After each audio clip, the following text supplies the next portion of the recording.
Hello, Night Seekers, and welcome to Lacuna Noir. This is where forgotten stories and gentle voices meet, carrying you softly into peaceful sleep, wrapped in mystery. Before tonight's stories begin, I'd love to know, where in the world are you listening from? Drop a comment below and let me know. And a little note before we begin.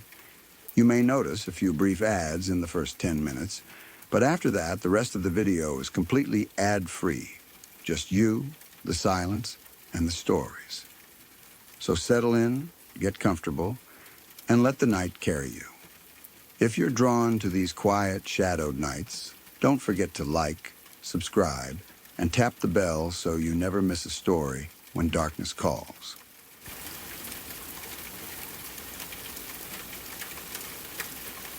This is one of those stories that completely changes how you look at people, especially the ones you think you understand.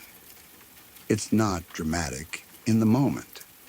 There are no warning signs, no raised voices, no strange behavior that sets off alarms. That's what makes it so disturbing. Everything feels normal right up until it isn't. And then the realization hits all at once. This happened during my second year of college when I was working as a student teacher at a high school. I was still learning how to manage a classroom, how to read students, how to balance being approachable while still being authoritative. I took the job seriously, but I was also young and still idealistic. I believed that most people were basically good or at least predictable. That belief didn't survive this experience. That afternoon, I was teaching one of my regular classes. It wasn't a special day in any obvious way. No lockdown drills, no disruptions, no tension in the air, just a normal class period, the kind you forget as soon as it's over. Students came in, took their seats, did their work, talked a little, complained a little, the usual. One of the students in my class was going to be moving away soon. Everyone knew it was his last day. That alone can sometimes cause odd behavior. Some students act out, some get emotional, some withdraw. But he didn't do any of that. He was completely normal. Actually, more than normal. He behaved perfectly throughout the entire class. He paid attention. He followed instructions. He didn't cause any trouble. If anything, he was one of the easier students to manage that day. Nothing about him stood out in a negative way. When class ended, he didn't rush out like most students do. Instead, he came up to me calmly and politely. He thanked me for the classes I had taught him and said he appreciated what I'd done before he moved away. It was one of those small moments that makes teaching feel worthwhile. A student taking the time to say thank you.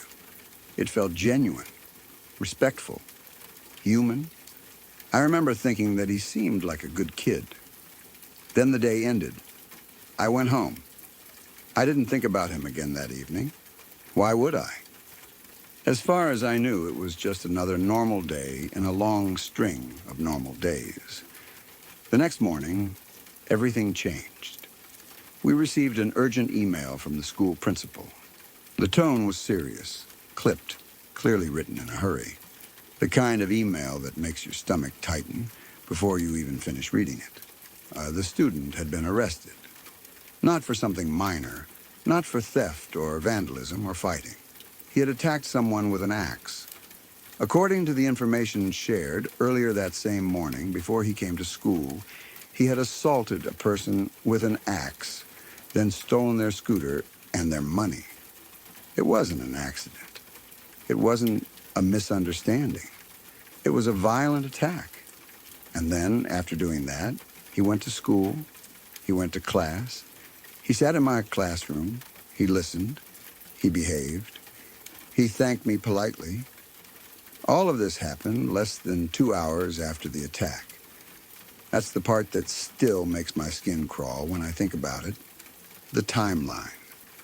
The fact that he had committed an extremely violent act, something most people would associate with rage, panic, chaos, or emotional breakdown, and then simply switched it off. He blended back into normal life. He didn't look shaken.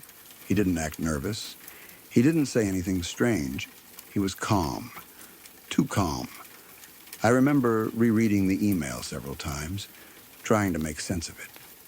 My brain kept rejecting the information.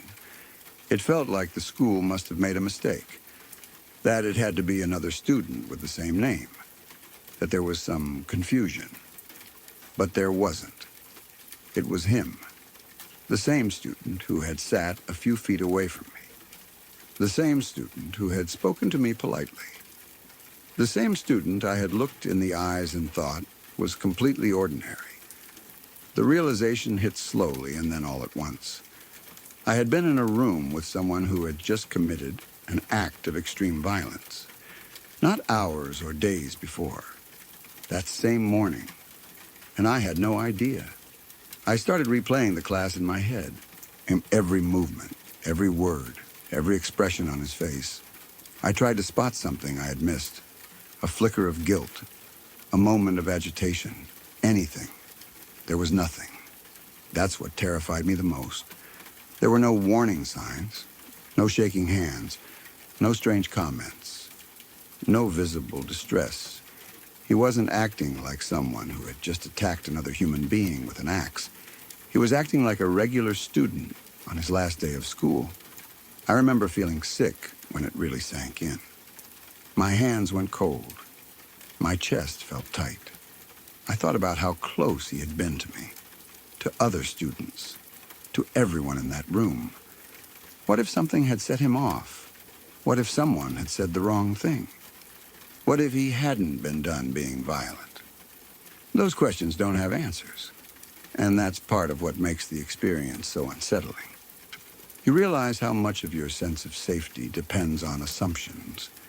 The assumption that violent people look violent, that danger announces itself, that you'll be able to tell. Sometimes you can't. This wasn't a stranger in a dark alley. This was a kid in a classroom. A polite, quiet student who followed rules and said thank you. The contrast between who he appeared to be and what he had done was impossible to reconcile. After that day, teaching never felt quite the same.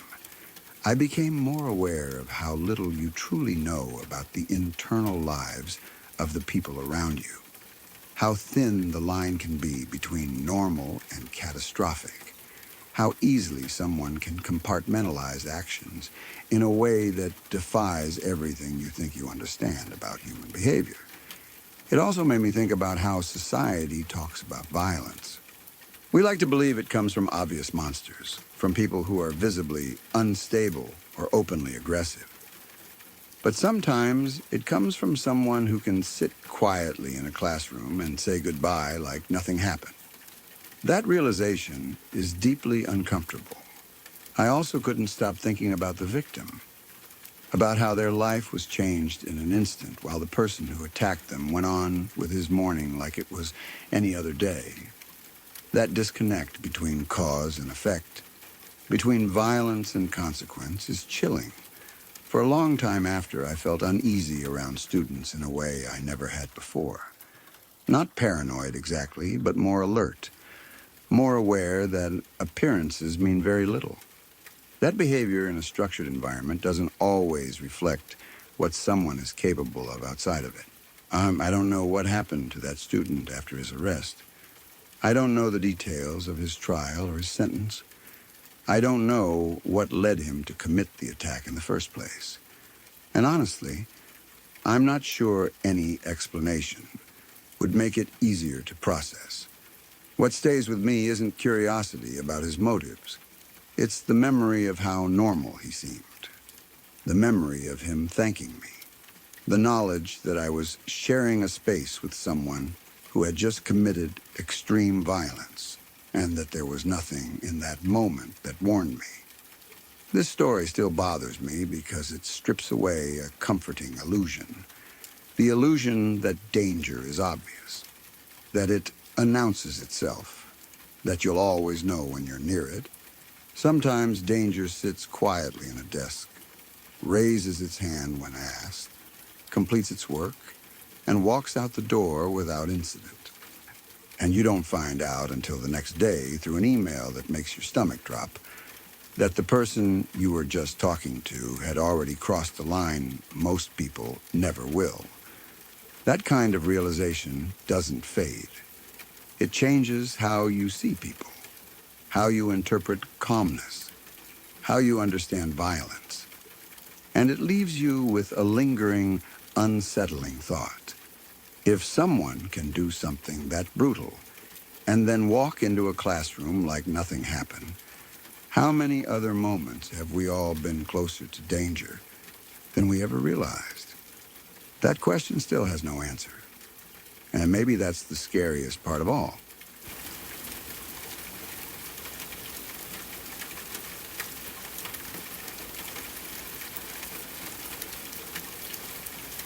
The story of Nazino Island is one of those histories that feels almost impossible to understand from the safety of the present. It does not feel real, even when you know it is documented, recorded, and remembered by people who lived through it.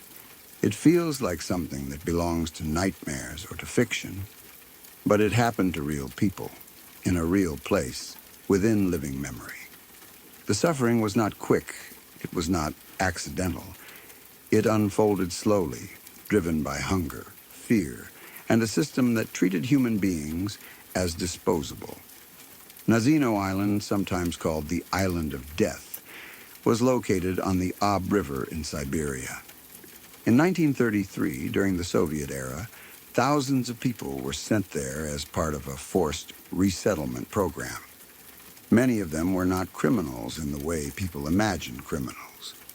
Some were homeless, some were peasants, some were people picked up in cities for not having proper documents. They were labeled as socially harmful and deported without real trials or preparation. The journey itself was brutal. People were packed onto barges and transported under terrible conditions. They were not given enough food. They were not given proper clothing. Many were already weak by the time they arrived. When they reached Nazino Island, what awaited them was not a camp, not housing, not infrastructure, but a bare island with marshy ground, swarms of insects, freezing nights, and almost no shelter. There were no buildings ready for them, no tools to build with, no supplies to sustain them. Guards were present, but they were not there to protect the people. They were there to keep them from escaping. The deportees were essentially abandoned on the island and told to survive. Food was almost non-existent. Some flour was distributed at first, but there were no ovens, no pots, no way to cook properly. People mixed flour with river water and tried to eat it raw, which caused sickness and death. Hunger set in quickly. Within days, people were collapsing from exhaustion. Within weeks, starvation became widespread. As hunger grew more severe, the social fabric completely collapsed. People stopped thinking in terms of community or morality because survival itself was slipping away. Violence increased. Stronger individuals preyed on weaker ones. Guards sometimes shot people who tried to flee, leaving bodies behind. Those bodies did not stay untouched for long. Cannibalism began. At first, it was whispered about. Then it became known. Then it became unavoidable. People began cutting flesh from the dead. Later, as starvation became absolute, some began cutting flesh from the living. Not out of madness in the way horror movies portray it, but out of desperation so extreme that the human mind breaks under the pressure. Women were especially vulnerable.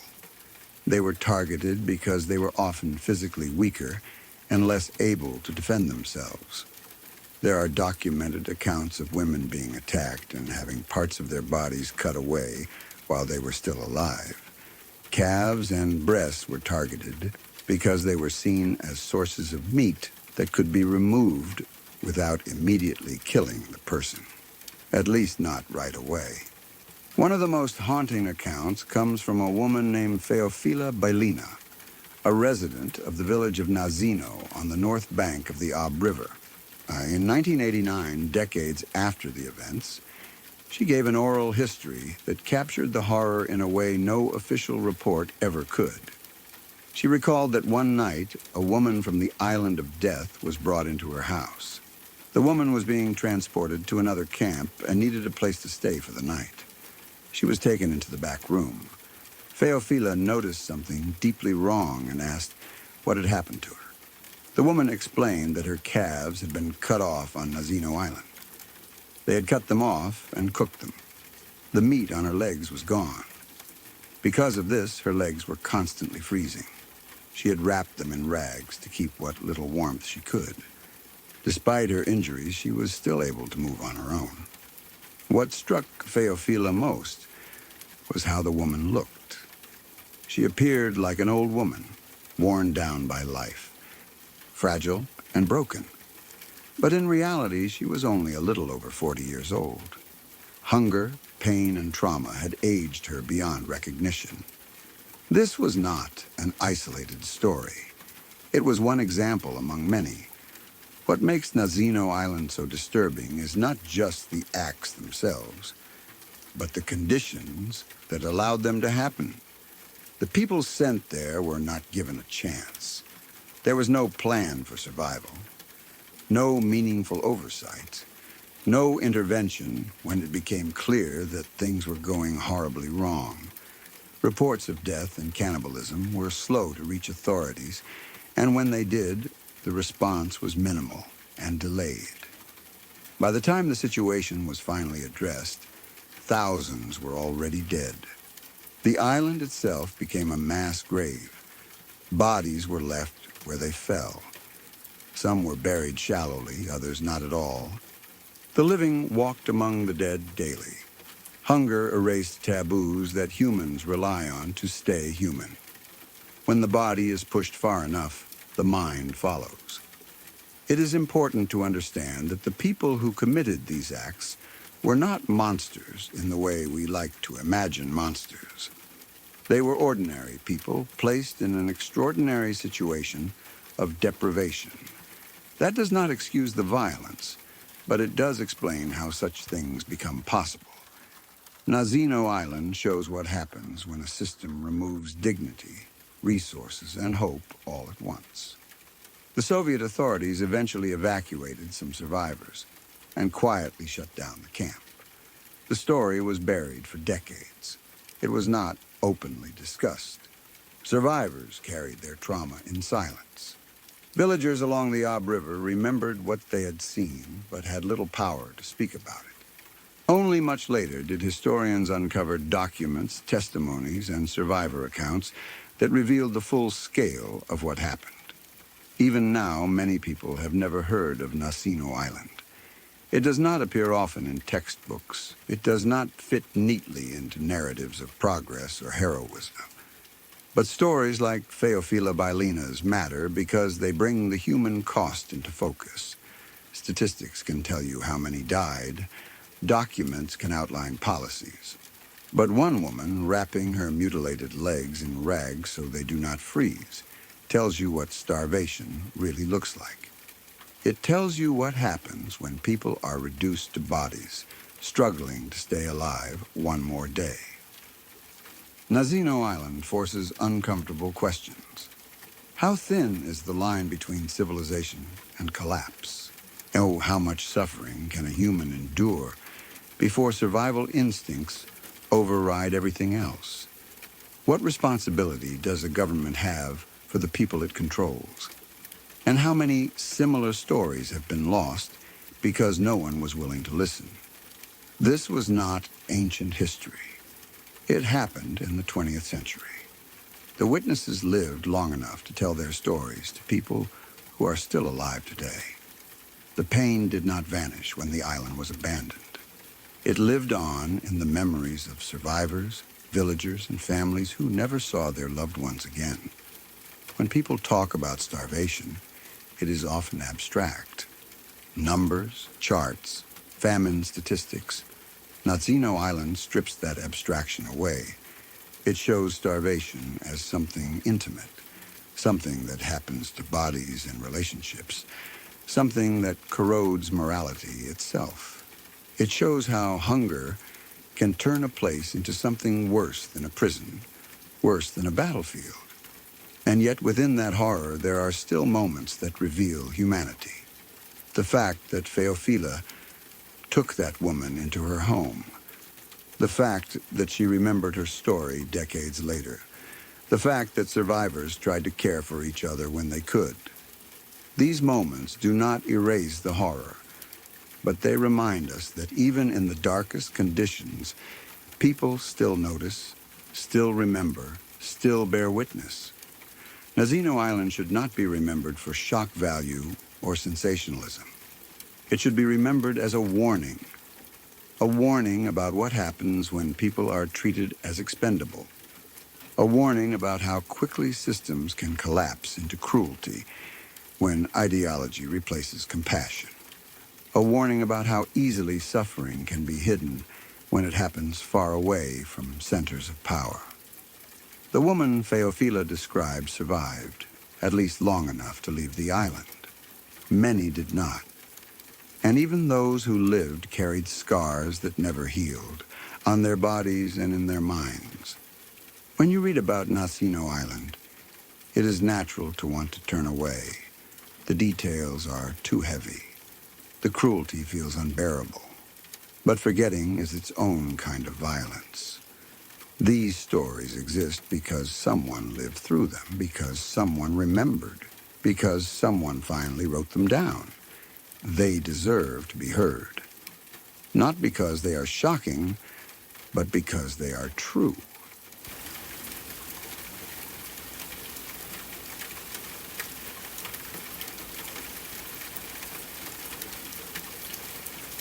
This is one of those stories that feels unreal no matter how many times you go over it. It doesn't feel like something that should have happened to real people in a real house, in a quiet community. And yet it did. It happened slowly, tragically, and in a way that left scars long after the bodies were gone. For years, it was barely spoken about, almost erased, not because it wasn't painful, but because it was too painful to face. The story takes place in the early 1900s, in a small community somewhere in the United States. Life there was simple in the way life used to be. People knew their neighbors. Families stayed in the same houses for generations. Faith was central to daily life, not something discussed casually, but something that shaped decisions, traditions, and even silence. This was a deeply Catholic family I respected in their community, raising 3 children and living what most people would have described as a good, honest life. The parents were ordinary people, a hardworking father, a mother devoted to her family, and 3 children growing up in a time when childhood was less sheltered and more physical, filled with chores, outdoor play, and long days.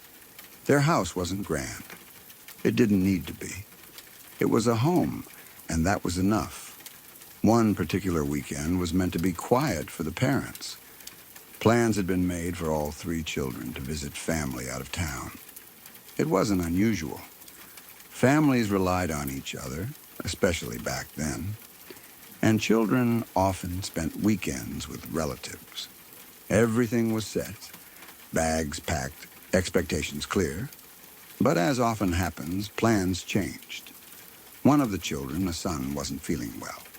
Nothing dramatic at first, just enough that it didn't feel right to send him away. A fever, maybe weakness, something that made his parents decide he should stay home.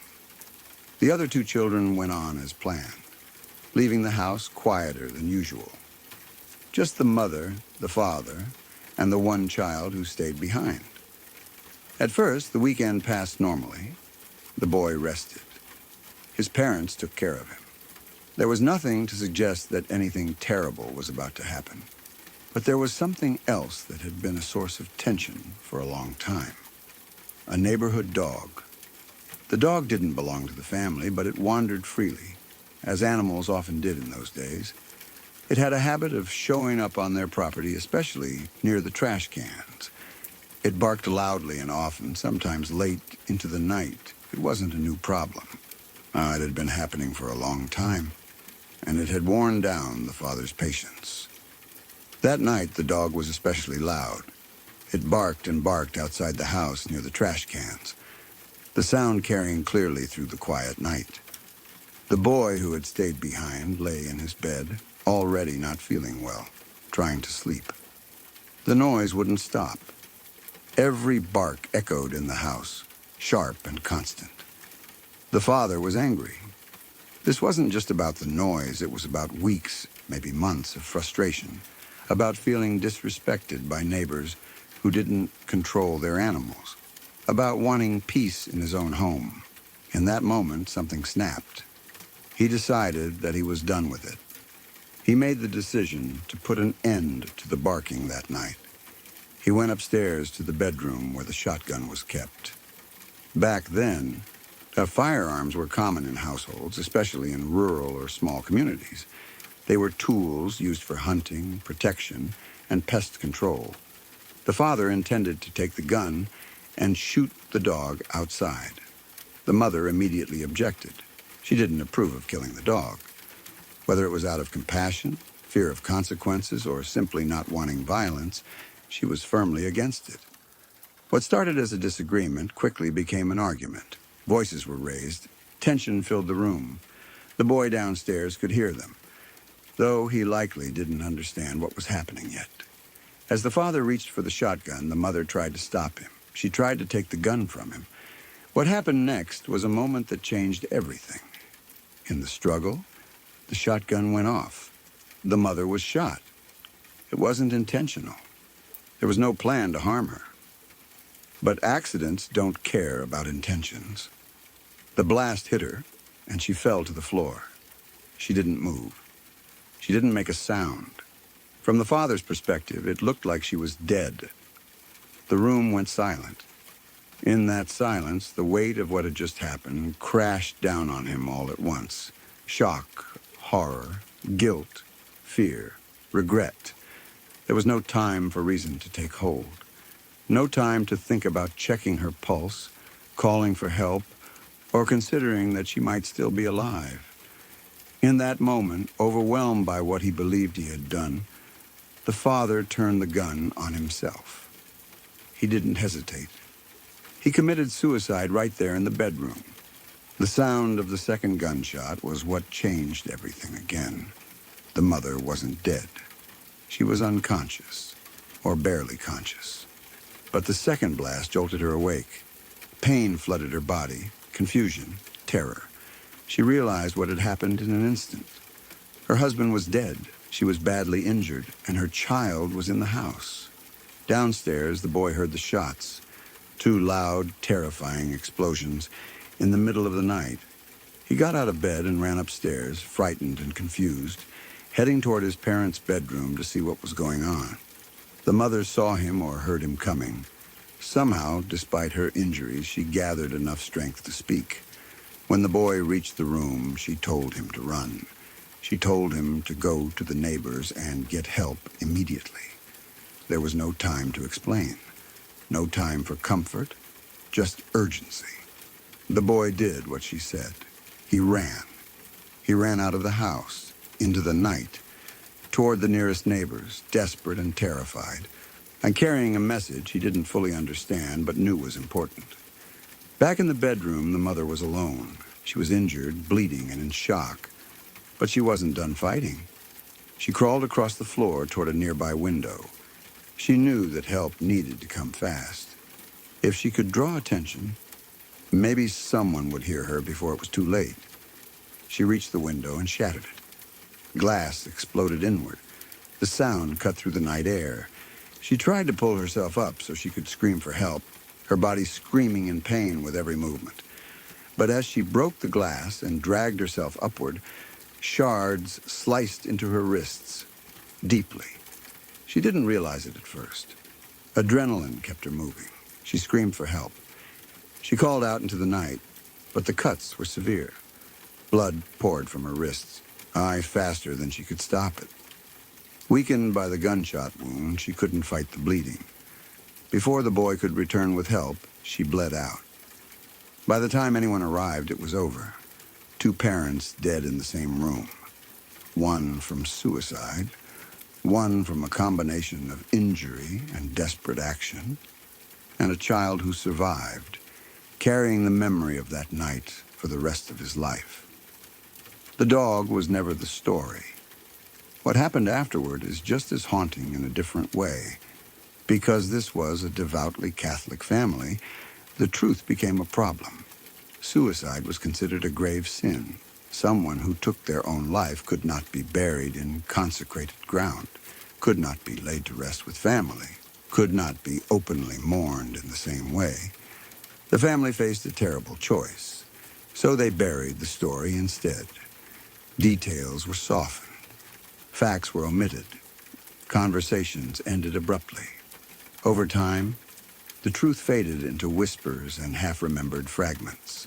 The tragedy became something people didn't talk about. Not because it wasn't important, but because acknowledging it would mean confronting shame, grief, and religious consequences they weren't prepared to face. For years, this story stayed hidden within the family. Children grew up without knowing exactly what had happened. Adults avoided the subject. The night became a shadow in the family history, felt but not named. Trauma doesn't disappear when it's ignored. It just changes shape. It shows up in silence, in anxiety, in things no one can quite explain. What makes this story so devastating isn't just the deaths themselves. It's how fast everything unraveled. A barking dog, a moment of anger, an argument, an accident, panic, guilt. 2 lives lost in minutes, leaving behind a child and a family forever changed. It was also terrifying how close it came to being different. If the gun hadn't gone off, if the father had paused, if the mother hadn't tried to grab it, if the father had checked on her before acting, if help had come sooner. So many moments where things could have shifted. Instead, the worst possible chain of events unfolded. This story doesn't feel like a cautionary tale. It feels like a reminder of how fragile life is, how emotions can overwhelm reason, and how accidents don't care about morality or faith. It shows how tragedy doesn't always come from cruelty or evil, but from fear, impulse, and moments that spiral out of control.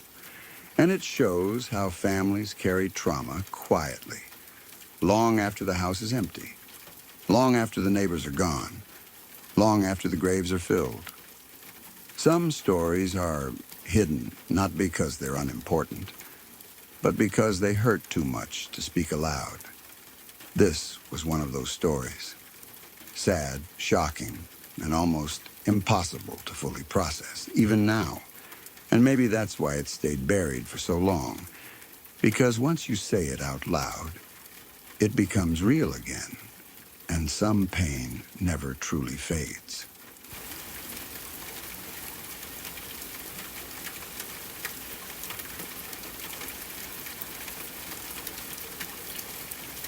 This is one of those stories that sits heavy in your chest. Not because it's shocking in a sensational way, but because it feels painfully human. It's sad in a quiet, lingering way that doesn't go away once you've heard it. The kind of sadness that makes you think about all the moments where things could have gone differently, and how often people slip through the cracks without anyone really noticing until it's too late. There was an old classmate of mine that I hadn't spoken to in years. We weren't close friends by the time we were adults, but we had history, shared classrooms, shared hallways. The kind of familiarity where you don't keep in touch, but you still remember who they were when you were younger. When I think back to him now, what stands out isn't one specific memory, but a general sense that he always struggled. He always had demons. If it wasn't drugs, it was alcohol. That was just part of who he was, even back then. Some people experiment, grow out of it, find balance. He never really did. It always seemed like he was fighting something inside himself, using substances as a way to quiet it down, even if only temporarily. You could tell he was trying to numb something, though none of us had the language to describe that at the time. We were young.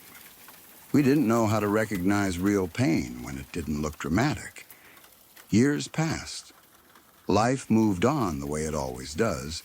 People married, had kids, got jobs, drifted apart. He faded into the background of my life, someone I thought about occasionally, but never reached out to.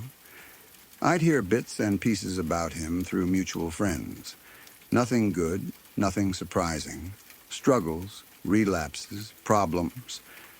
Then periods where things seemed stable again, at least on the surface. One day, a friend of mine reached out with news I wasn't prepared for. He had killed himself. He had hanged himself. Hearing that stopped me cold. But in a strange way, the act itself wasn't the most shocking part. It was devastating, yes, heartbreaking. But given everything he'd battled for years, it wasn't entirely unexpected. That's a terrible thing to say, but it's the truth. When someone spends their life fighting addiction and inner torment, the fear that one day it might end this way is always there, even if you don't want to admit it. What really shook me was how he was found. No one had checked on him for a long time. Days passed, then more days, then a week, maybe 2. No one heard from him. No one knocked on the door. No one noticed anything was wrong right away. The only reason anyone went looking was because he stopped collecting his mail. The mail carrier noticed. After a week or 2 of mail piling up untouched, the mail person filed a welfare report. That small act of attention, something so routine and procedural, was what finally led to someone checking on him. It's strange to think about how his absence went unnoticed by the people closest to him, but was noticed by someone whose job was simply to deliver envelopes. When authorities entered the apartment, they found him. He had been gone for some time. By then, the smell was overwhelming, so bad that it had seeped into everything. Furniture, clothing, walls, the air itself. The kind of smell that doesn't leave no matter how much you clean. Because of that, the family had no choice but to discard almost everything in the apartment. They lost more than a person. They lost a home full of memories. While they were grieving, they were also forced to throw away belongings, photos, personal items, pieces of his life that could never be replaced. It's hard to imagine having to make those decisions while still trying to process the shock of losing someone you love. There was no time to sit with the grief properly. It was compounded by logistics, by damage control, by the reality of death in its most unforgiving form. As more details came out, the story became even heavier. He had recently lost his job. That alone can be enough to destabilize someone who is already struggling. Work isn't just income. It's structure, purpose, identity. When that disappears, everything else can start to feel like it's unraveling too. For him, it seems like that loss set off something much deeper. He had become convinced that his wife had cheated on him. Not just suspected. He was sure of it. He believed that their newest child wasn't his. Whether that belief was grounded in reality or fueled by paranoia, depression, substance abuse, or some combination of all 3, no one can say for certain. But what matters is that it felt real to him. Real enough to consume him. Real enough to poison his thoughts and make him feel betrayed, humiliated, and worthless.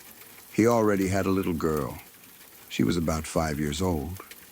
That detail hurts the most. A 5-year-old doesn't understand addiction. She doesn't understand paranoia or job loss or mental illness. She just knows that her dad was there, and then one day, he wasn't. She won't remember him clearly. Her memories will be blurry, made up of fragments and stories told by other people. Photos she looks at later, words like, "He loved you," spoken by adults who are trying to make sense of the loss themselves. She will grow up with questions that don't have easy answers. Why wasn't I enough for him to stay? Why didn't he get help? Was it my fault? Those are questions children often carry quietly, even when everyone around them insists it wasn't their fault. Grief doesn't care about logic. It finds its own shape and settles where it can. His wife lost her husband. His children lost their father. His family lost a son, a brother, a piece of themselves. And all of it happened in silence. That's what keeps coming back to me when I think about this story. The silence. The fact that no one noticed for so long. That he was alone with his thoughts, his fears, his demons, long enough for everything to end without interruption. I don't know what his final days were like. I don't know if he planned it carefully, or if it was an impulsive moment when everything felt unbearable. I don't know if he reached out to anyone and didn't get a response, or if he convinced himself that no one would care anyway. What I do know is that he needed help. Real help. Not just someone telling him to stop drinking. Not just someone telling him to get it together. He needed support, treatment, compassion, and probably more patience than the world tends to give people like him. Addiction and mental illness don't respond well to shame or frustration, but that's often what people receive instead. It's easy, after the fact, to say he should have done this or that. He should have asked for help. He should have trusted someone. He should have stayed for his kids. But should have doesn't mean much when someone's mind is working against them. When depression, paranoia, and addiction twist reality into something cruel and convincing, logic loses its power.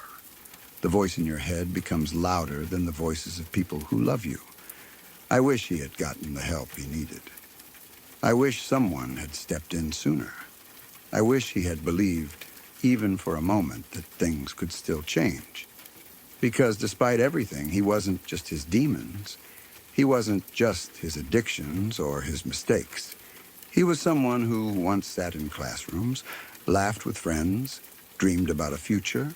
He became a husband. He became a father. Those things don't disappear just because someone loses a battle with their inner world. His death is a reminder of how quiet suffering can be. Not everyone cries for help in obvious ways. Not everyone reaches out when they're drowning. Some people isolate. Some people convince themselves they are a burden.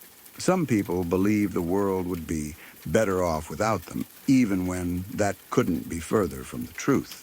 It also makes me think about how we measure concern. A mail carrier noticed because the routine was broken. Mail piled up. That was the sign. Not a phone call, not a message, not a knock on the door from a friend. Just unopened envelopes sitting where they shouldn't have been. It's sobering to realize how easily someone can disappear without anyone noticing right away, especially when they're struggling quietly. I don't tell this story to shock people. I tell it because it matters. Because people like him exist everywhere. In old classmates, in coworkers, in neighbors, in family members. People who seem functional enough on the outside but are fighting something relentless on the inside. People who might not make it unless someone notices, unless someone intervenes, unless they get real support instead of judgment. I think about his little girl sometimes, about the life she'll grow into without him. I think about the wife, grieving not just the loss, but also the confusion, the anger, the unanswered questions, wondering what she missed, wondering if she could have done more. Those thoughts haunt survivors just as much as grief does, and I think about him, not as the man who took his own life, but as the kid I once knew, who clearly needed help long before everything fell apart. A person who deserved a chance at healing, even if he didn't believe he did. It's easy to say someone succumbed to their demons, but demons aren't monsters in the story. They're illnesses, trauma, addiction, despair, and distorted thinking. They're powerful, especially when faced alone. I wish his story had ended differently. I wish the mail carrier's concern hadn't come too late. I wish he had lived long enough to see that losing a job, questioning a relationship, feeling broken inside, none of that means the end. It means you need help, not disappearance. This is one of those stories that doesn't scare you in a traditional sense. It hurts, and it stays with you, because it reminds you how fragile people can be, how quietly lives can fall apart, and how important it is to notice when someone starts to disappear.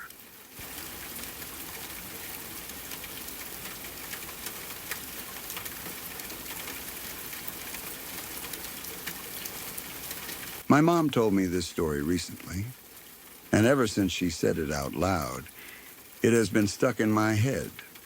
Not because it was some urban legend or a spooky rumor, but because it happened in a real place, to real people, in a town where everyone knew everyone. The kind of small town where nothing ever really happens, where news travels fast, and where the idea of something violent feels almost impossible. That's why it hit so hard.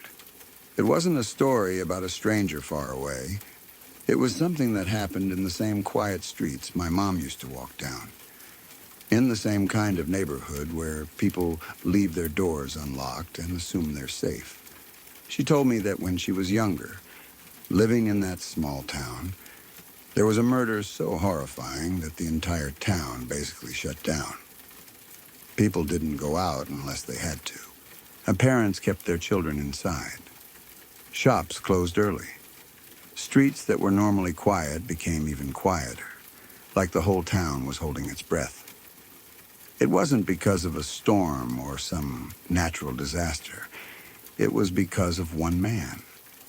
The town stayed on edge for days because the man responsible for the murder was still out there. Nobody knew where he was. Nobody knew what he might do next. And worst of all, people believed him when he said he wasn't finished. The fear wasn't just that he had killed someone. It was the fear that he might kill again. According to my mom, the man who did it was known to have serious mental issues. People in town already thought he was unstable. Not in the harmless, eccentric way that some small towns tolerate, but in a way that made people uncomfortable. The kind of person who gives you a bad feeling in your stomach when you pass them on the street. The kind of person you don't want to make eye contact with. Someone whose behavior didn't seem normal, even before anything happened. But no one expected what he was capable of. One day, without warning, he murdered his wife. Not in private. Not behind closed doors in a way that could be hidden. He did it right in front of his children. He had 3 kids, 2 boys and 1 little girl. And those kids witnessed something that no child should ever have to see. My mom said it wasn't just a murder. It was like an explosion of madness inside that house. Like something snapped and turned him into someone unrecognizable. After he killed her, he didn't stop. He hung her body up from the ceiling. Even writing that feels sickening. It's not the kind of thing you expect to hear in a story that comes from a small town. It sounds like something out of a nightmare, something too extreme to be real. But according to my mom, this is exactly what happened. He strung her up as if she wasn't even a human being anymore. And then he began to beat her, even after she was already dead. Like he was trying to destroy her completely. The violence didn't have a purpose. It wasn't about anger anymore. It was about something darker, something broken. Then came the part that made the whole town believe he had completely lost his mind. He claimed he pulled her eyes out. He said he did it to give them to a stray cat that only had one eye. That detail is what makes the story feel so unreal, because it isn't just cruel, it's twisted. It's the kind of thing that doesn't come from normal rage. It comes from delusion, from a mind that isn't operating in reality anymore.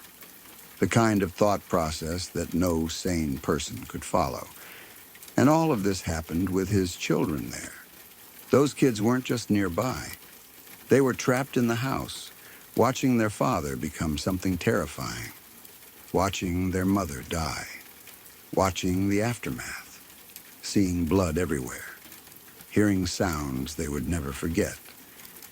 In the moment, they must have been frozen with fear, not even understanding how to react, because when you're a child, your parents are supposed to be the safest people in the world. But in that house, the father was the danger. At some point after the murder, he fled. But he didn't flee alone. He took the little girl with him. The two boys managed to escape. My mom said they ran to a nearby neighbor's house, terrified, desperate, and probably covered in blood. They banged on the door, crying, screaming, begging for help. The neighbor, shocked and horrified, called the police immediately. When police arrived at the house, they walked into something that looked like a slaughter scene. My mom said the officers described it as blood everywhere. Not just a little, not a single room. The whole place was covered. Walls, floor, furniture. It was the kind of scene that stays in your mind forever if you see it. The kind of scene that changes the people who respond to it, even trained officers. The town found out quickly, because in a small town you can't hide news like that. People started talking. Rumors spread faster than facts. Everyone wanted to know what happened. Everyone wanted to know if the man had been caught, but he was gone. And that's when fear turned into panic. Because the man didn't just run away. He left behind a message, or at least a statement, that became known in town. According to my mom, he said something that made everyone realize they weren't dealing with a normal criminal. He said that the Virgin Mary had spoken to him. He claimed the Virgin Mary told him she wanted 12 little angels, and that meant he needed to kill 12 children. Whether he truly believed that, or whether he said it to scare people, it worked. Because the moment those words spread, the entire town went into survival mode. Parents refused to let their kids walk alone. Schools became tense. People locked doors that had never been locked before. Mothers watched their windows. Fathers checked outside at night. The idea that a man who had already murdered his wife in such a brutal way was now running around with a little girl, claiming he needed to kill more children, was too terrifying to ignore. For days, the town felt like it was under siege. My mom said it was almost like a shutdown. Not officially, like the government closing everything, but socially. People stayed inside, businesses slowed down, streets emptied. Everyone was watching everyone. People looked at passing cars like they were threats. If someone knocked on a door unexpectedly, people hesitated before answering. That kind of fear spreads quickly, and once it spreads, it infects everything. Every child became a potential target in people's minds. Every shadow felt suspicious. Every unfamiliar sound made people jump. And somewhere out there, that man was still free. Eventually, he was caught. My mom didn't go into all the details of how they found him, but she said the relief in the town was immediate. People could finally breathe again. Parents could finally let their children sleep without checking locks 5 times. But even with him arrested, the damage was already done. The story had carved itself into the town's memory. It became something people whispered about for years, something that older residents never forgot. The man was sentenced to prison, and he stayed there for a long time. Something like 35 to 40 years, according to what my mom heard. Long enough that people stopped talking about him daily. Long enough that kids who weren't even born at the time grew up hearing about it as a scary story, not as a current threat. Long enough that the world moved forward, even though that family never could. But what shocked me the most was what came next.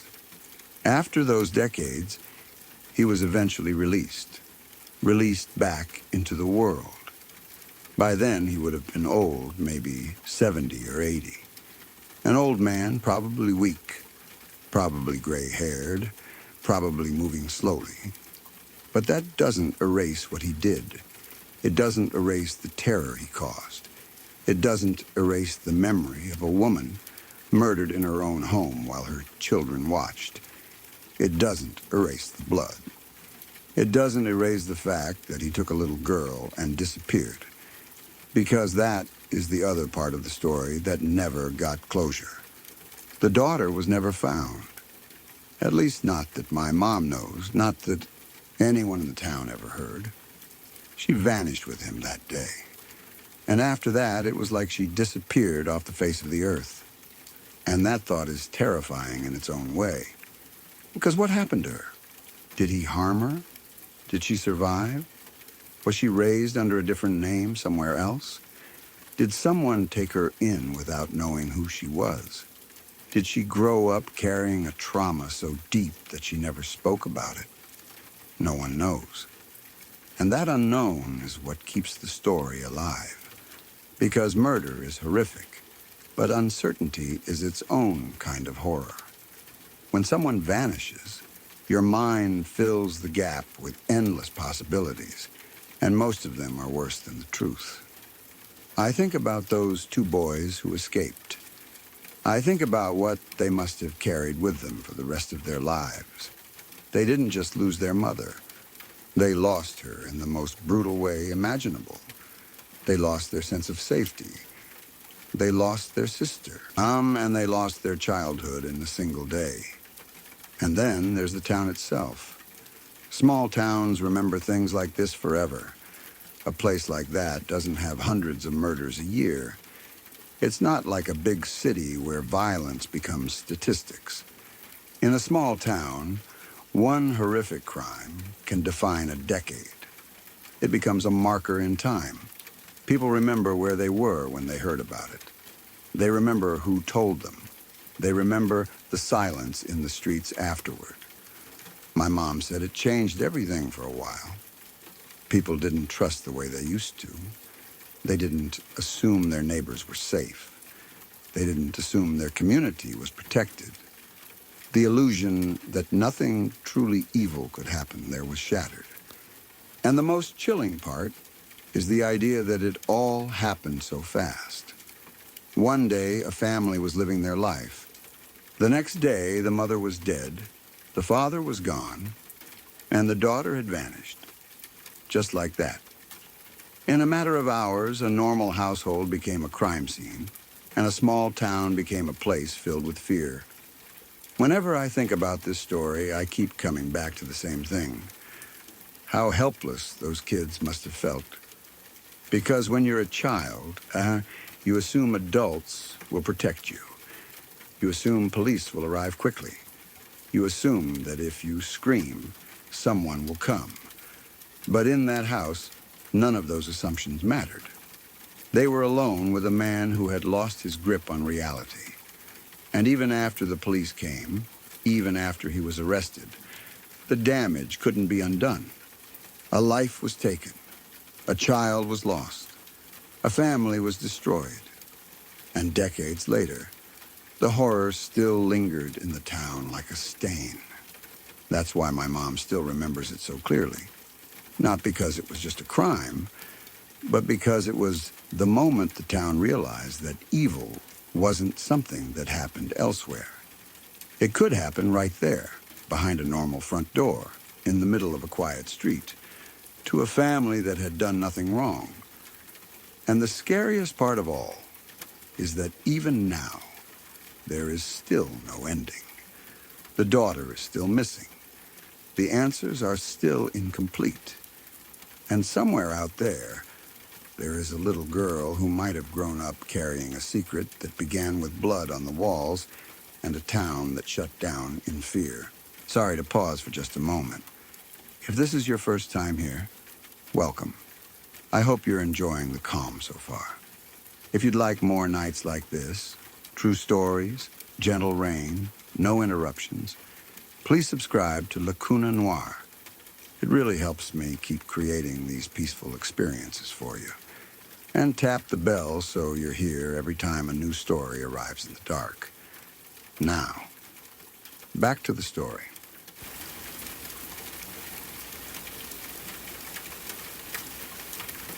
One night, I was doing something completely normal, the kind of thing nobody thinks twice about. I was just doing laundry in the laundry room of the apartment complex I used to live in. It wasn't late enough to feel unusual, but it was late enough that the building was quiet.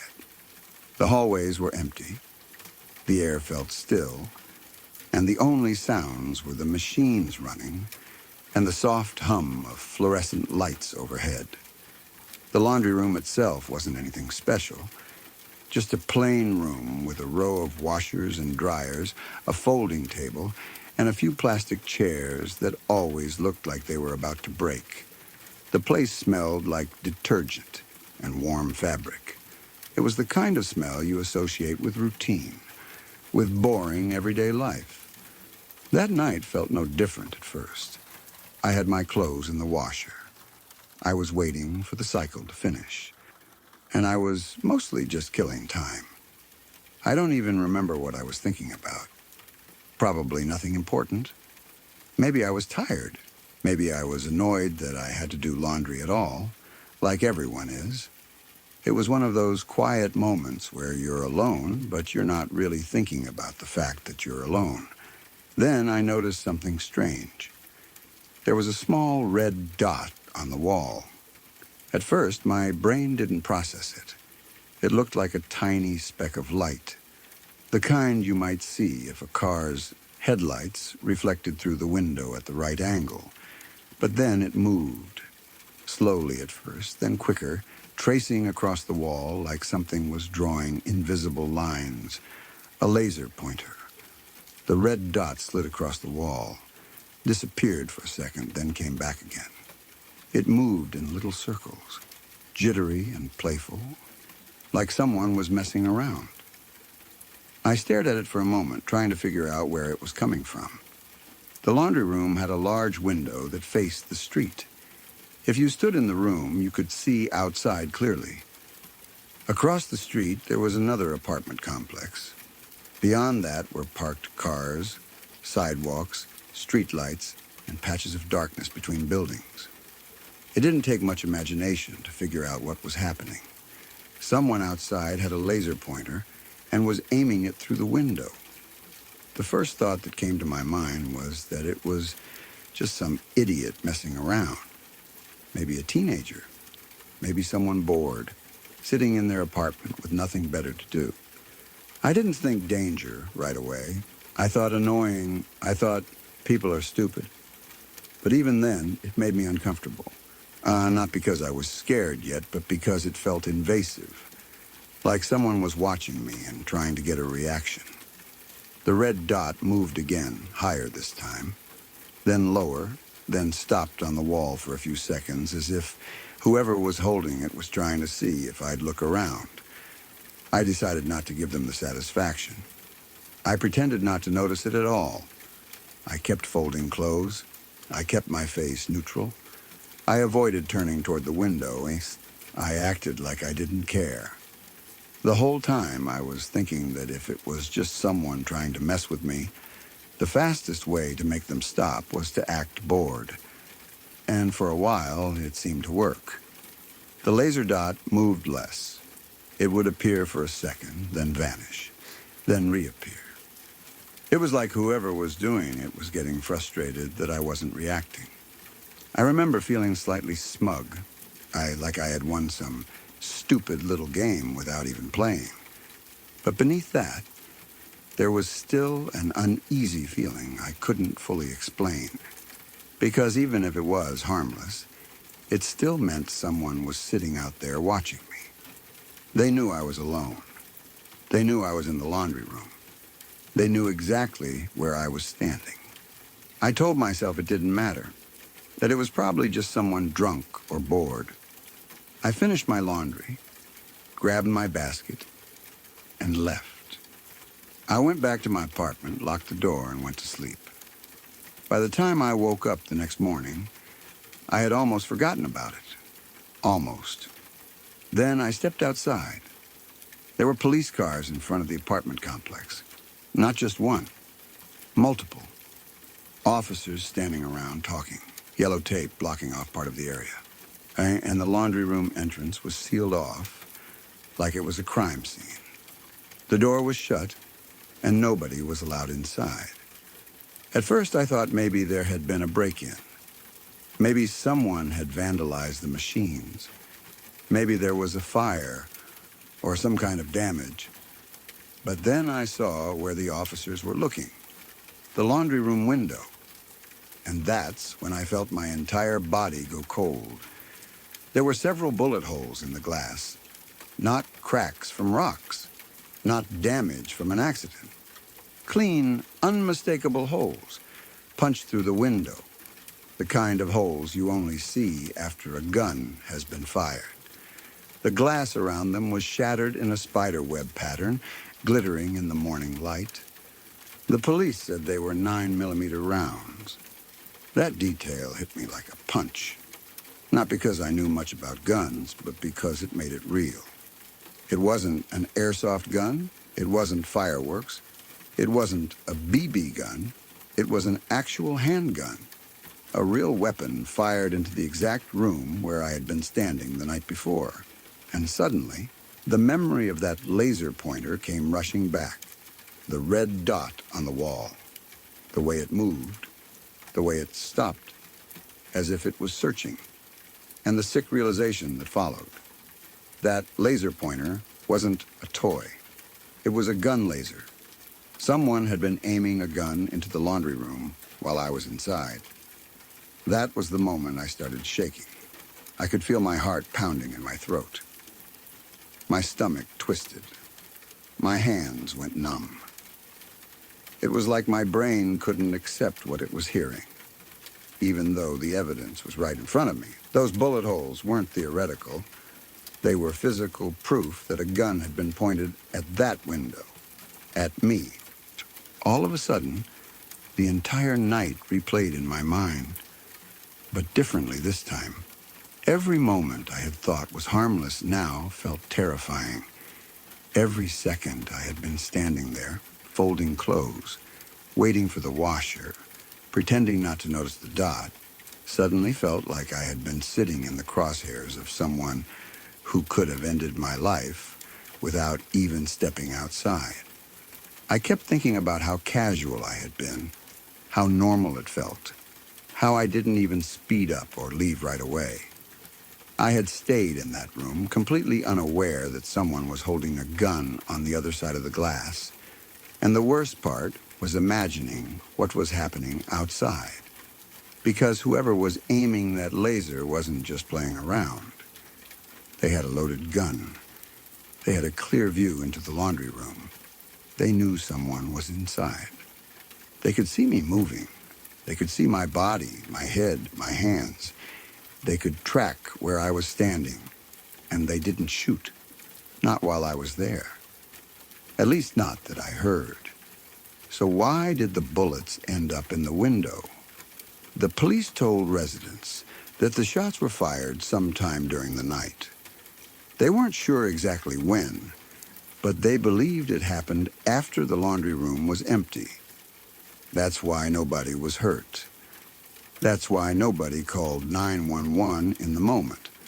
Because nobody heard screams. Nobody reported a shooting. The building was quiet. People were asleep. But I knew something else. I knew that laser pointer had been there while I was inside. That meant whoever fired those shots had been watching me. And that's when the darkest thought entered my head. They might have been deciding whether to kill me. The idea sounds insane when you say it out loud, like paranoia, like something you'd hear in a movie. But standing there in the daylight, looking at the bullet holes, remembering the laser dot, it didn't feel insane at all. It felt logical. It felt obvious. Someone aimed a gun at me, tracked me through a window, and then chose not to pull the trigger. Not because they couldn't, because they didn't want to, or because they hesitated, or because they were debating it. That possibility is what messed with me the most. It's one thing to know a bullet could have hit you by accident. It's another thing to realize someone might have been considering killing you for absolutely no reason. Just because they could. Just for entertainment. Just to see what it felt like. Just to ruin someone's life in the most permanent way possible. And I'll never know what stopped them. Maybe they were drunk and lost their nerve. Maybe they were scared of the consequences. Maybe someone with them said no. Maybe they couldn't get a clear shot. Maybe they did want to kill me, but they decided to wait until the room was empty so they could shoot the window without dealing with a body. Or maybe they wanted the thrill of aiming at someone, but not the reality of murder. Either way, the thought that my life depended on the mood of a stranger sitting somewhere across the street still makes me feel sick. After that day, I couldn't look at the laundry room the same way. I couldn't look at the window the same way. Every time I walked past it, I pictured myself standing there again, the red dot on the wall, my back turned, pretending I didn't notice, while someone outside held a weapon steady. It changed the way I saw the entire apartment complex. Because before that, the laundry room was just a boring little room you went to when you needed clean clothes. After that, it felt like a trap. A glass box visible from the street where anyone could watch you, where anyone could do anything, and you'd never know until it was too late. I also started thinking about how close it came. If the bullets had been fired while I was still in there, I probably wouldn't have had time to react. A 9mm round through a window doesn't give you a warning. You don't hear it coming. You don't get a second chance. One moment you're folding a shirt, the next moment you're on the floor bleeding out, and nobody even knows why. The thought of that is terrifying. And it's even more terrifying that it could have happened without anyone even realizing. People would have woken up the next morning and seen police tape in a body bag and wondered what happened. They would have said it was random. They would have said wrong place, wrong time, but I would have known something worse. That someone had watched me, that they had aimed at me, that my life ended because someone thought it might be funny. I remember the feeling I had when I saw those police cars. It wasn't just fear. It was the delayed shock of realizing how fragile life is, how easy it is for something ordinary to become deadly, how you can go to do laundry and accidentally step into a moment where you are one decision away from being dead. I also remember how angry I felt. Not angry at myself, even though part of me blamed myself for not leaving sooner. Angry at the randomness of it. Angry at the fact that someone could do that. Ama could point a gun at a stranger through a window and treat it like a game. Angry that my safety depended on luck. The police eventually removed the tape and replaced the window. The bullet holes disappeared. The glass looked clean again, like nothing had ever happened. People went back to using the laundry room like normal. Machines ran, clothes tumbled. Detergent smells filled the air, but I couldn't forget, because I had seen the proof, and I had lived through the part of the story where I didn't even realize I was in danger. To this day, whenever I see a laser pointer, my stomach tightens. That tiny red dot doesn't feel harmless anymore.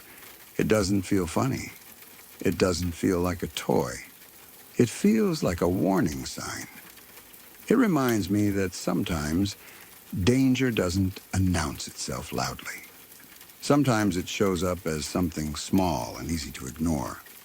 A red dot on a wall, a quiet movement, a moment where you pretend not to notice because you think someone is just messing with you. And then the next morning, you realize you were never being messed with. You were being aimed at.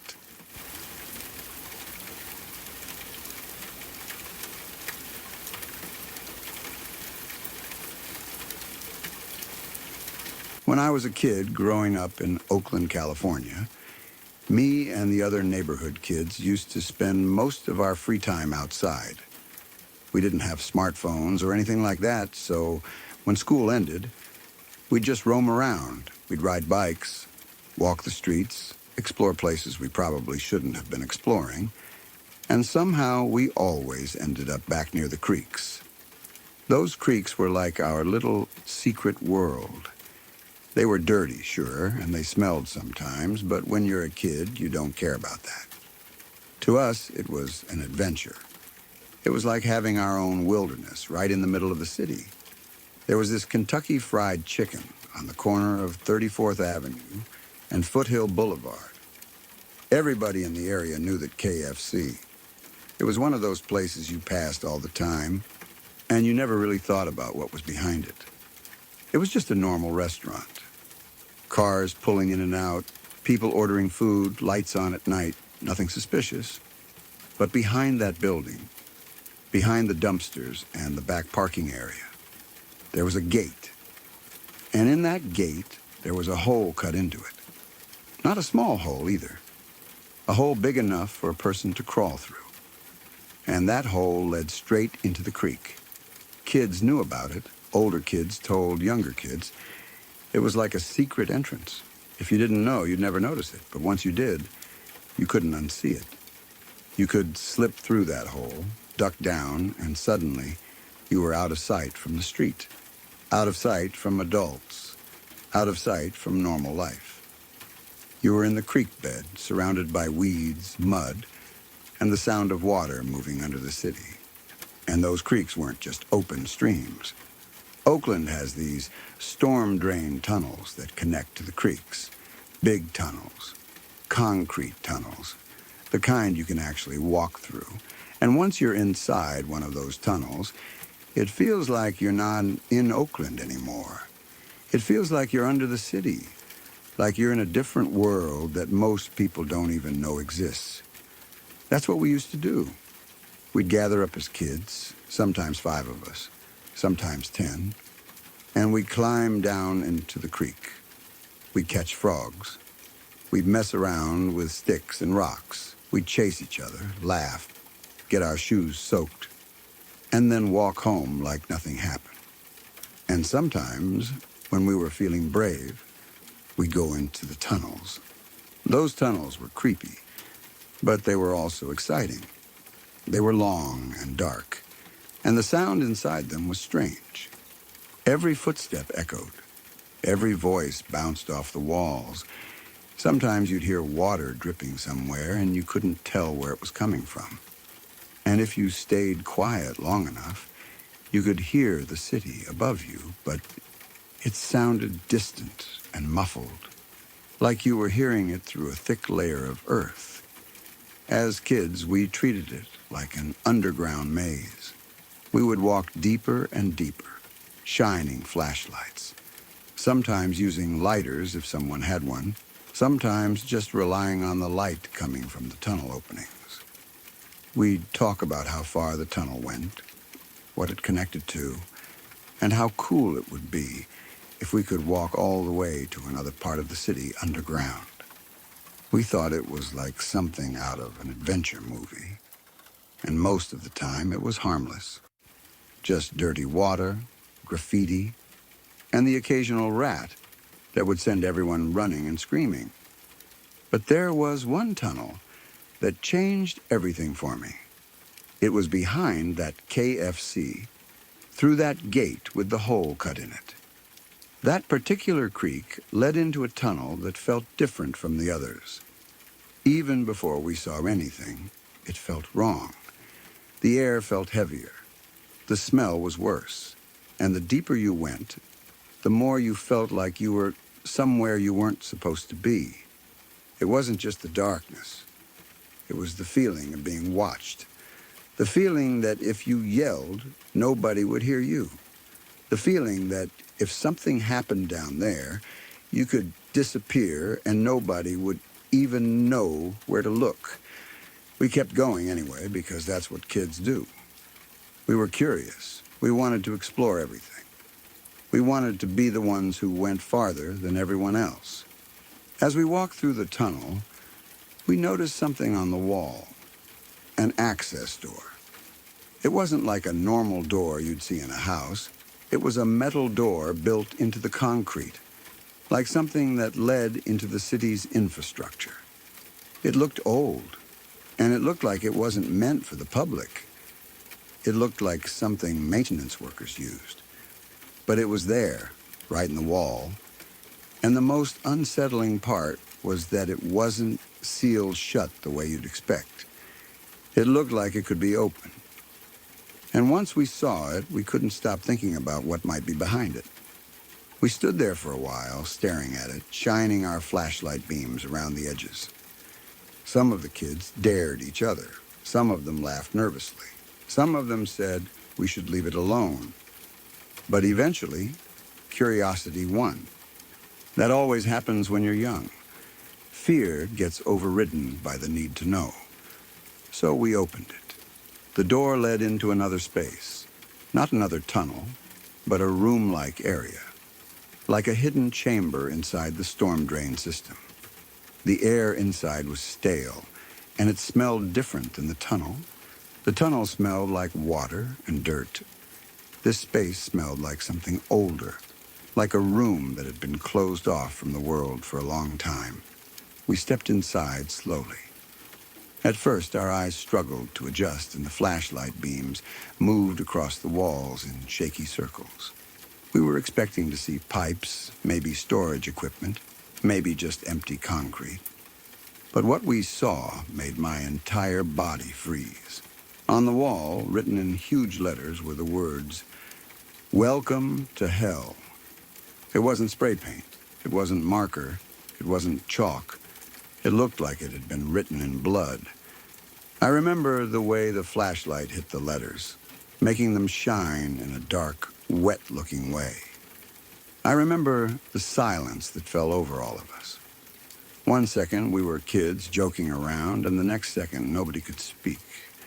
It was like our brains couldn't process what we were seeing. And then we looked down. On the floor was a giant pentagram, not drawn with paint, not scratched into the concrete. It looked like it was made with blood, too. A full symbol spread across the floor, dark and smeared, like it had been made quickly but with intention. Like someone had stood there and created it as part of something serious. My heart started pounding so hard I could feel it in my throat. I remember feeling dizzy. I remember thinking it had to be fake. It had to be a prank. It had to be older kids messing with people. But even if it was fake, it was still horrifying. Because who would do that? Who would go down there into a hidden underground room behind a KFC and make something like that? Then we saw something that made it even worse. There were shackles, real shackles. Not just chains lying on the ground, but hand and feet restraints that looked cemented into the floor. Like they were meant to hold someone in place. Like someone had been tied down there before. Like this wasn't just graffiti and symbols. It was a setup. A place where something had happened. And in that moment, my childhood curiosity disappeared completely. Because curiosity is fun when you're exploring a creek and catching frogs. Curiosity is fun when you're walking through tunnels pretending you're an explorer. But when you're standing in a hidden underground room and you see words written in blood and restraints in the floor, you stop feeling like an explorer. You start feeling like prey. I remember stepping backward so fast I almost tripped. I remember one of the kids whispering, "Let's go." I remember another kid saying, "No, no, no," like they were trying to convince themselves this wasn't real. And then we all ran. We didn't calmly walk out. We didn't try to investigate further. We didn't try to be brave. We ran like our bodies made the decision for us. Like instinct took over. Like something deep inside us knew we had crossed into a place where children didn't belong. Our footsteps echoed through the tunnel, loud and frantic. Our flashlights bounced wildly as we ran. The sound of our breathing was loud, and the tunnel felt longer than it ever had before. It felt like it was stretching out, like it was trying to keep us there, like we would never reach the exit. I remember thinking someone was behind us, not because I heard footsteps, but because fear does that to you. It makes you imagine the worst. It makes you picture someone stepping out of the darkness, grabbing you, pulling you into one of those side spaces, and nobody ever seeing you again. By the time we got back to the opening near the creek, we were shaking. We climbed out like our lives depended on it, scraping our hands, slipping in mud, not even caring. We crawled through the hole in the gate and stumbled back out into daylight like we had just escaped another world. And what's strange is how normal everything looked once we were out. Cars driving by, people walking on the sidewalk, the KFC standing there like nothing was wrong, the smell of fried chicken in the air, the whole city going on like normal, completely unaware that behind that building, down in the creek, there was a tunnel leading into a room that looked like it belonged in a nightmare. That contrast is what made it feel even more disturbing, because it made me realize something I never understood before. There are places hidden in every city, places most people never see, places where the rules don't apply, places where you could scream and nobody would hear you, places where you could disappear. After that day, I never went back into those creeks. Not just that creek. Any of them. I didn't care how bored I was. I didn't care if other kids said it was fine. I didn't care if someone dared me. The excitement was gone. The adventure was gone. All I could picture was that room, those words on the wall, that symbol on the floor, those shackles in the concrete. And even now, years later, I still think about it sometimes, because as a kid, I didn't fully understand what it meant. I didn't know if it was real blood. I didn't know if it was some kind of ritual. I didn't know if someone had been hurt down there. But I knew one thing. Whatever happened in that room wasn't meant for children. And the scariest part is that we found it by accident. Like it was always there, waiting, hidden under Oakland the whole time. A place you could walk into and never walk out of.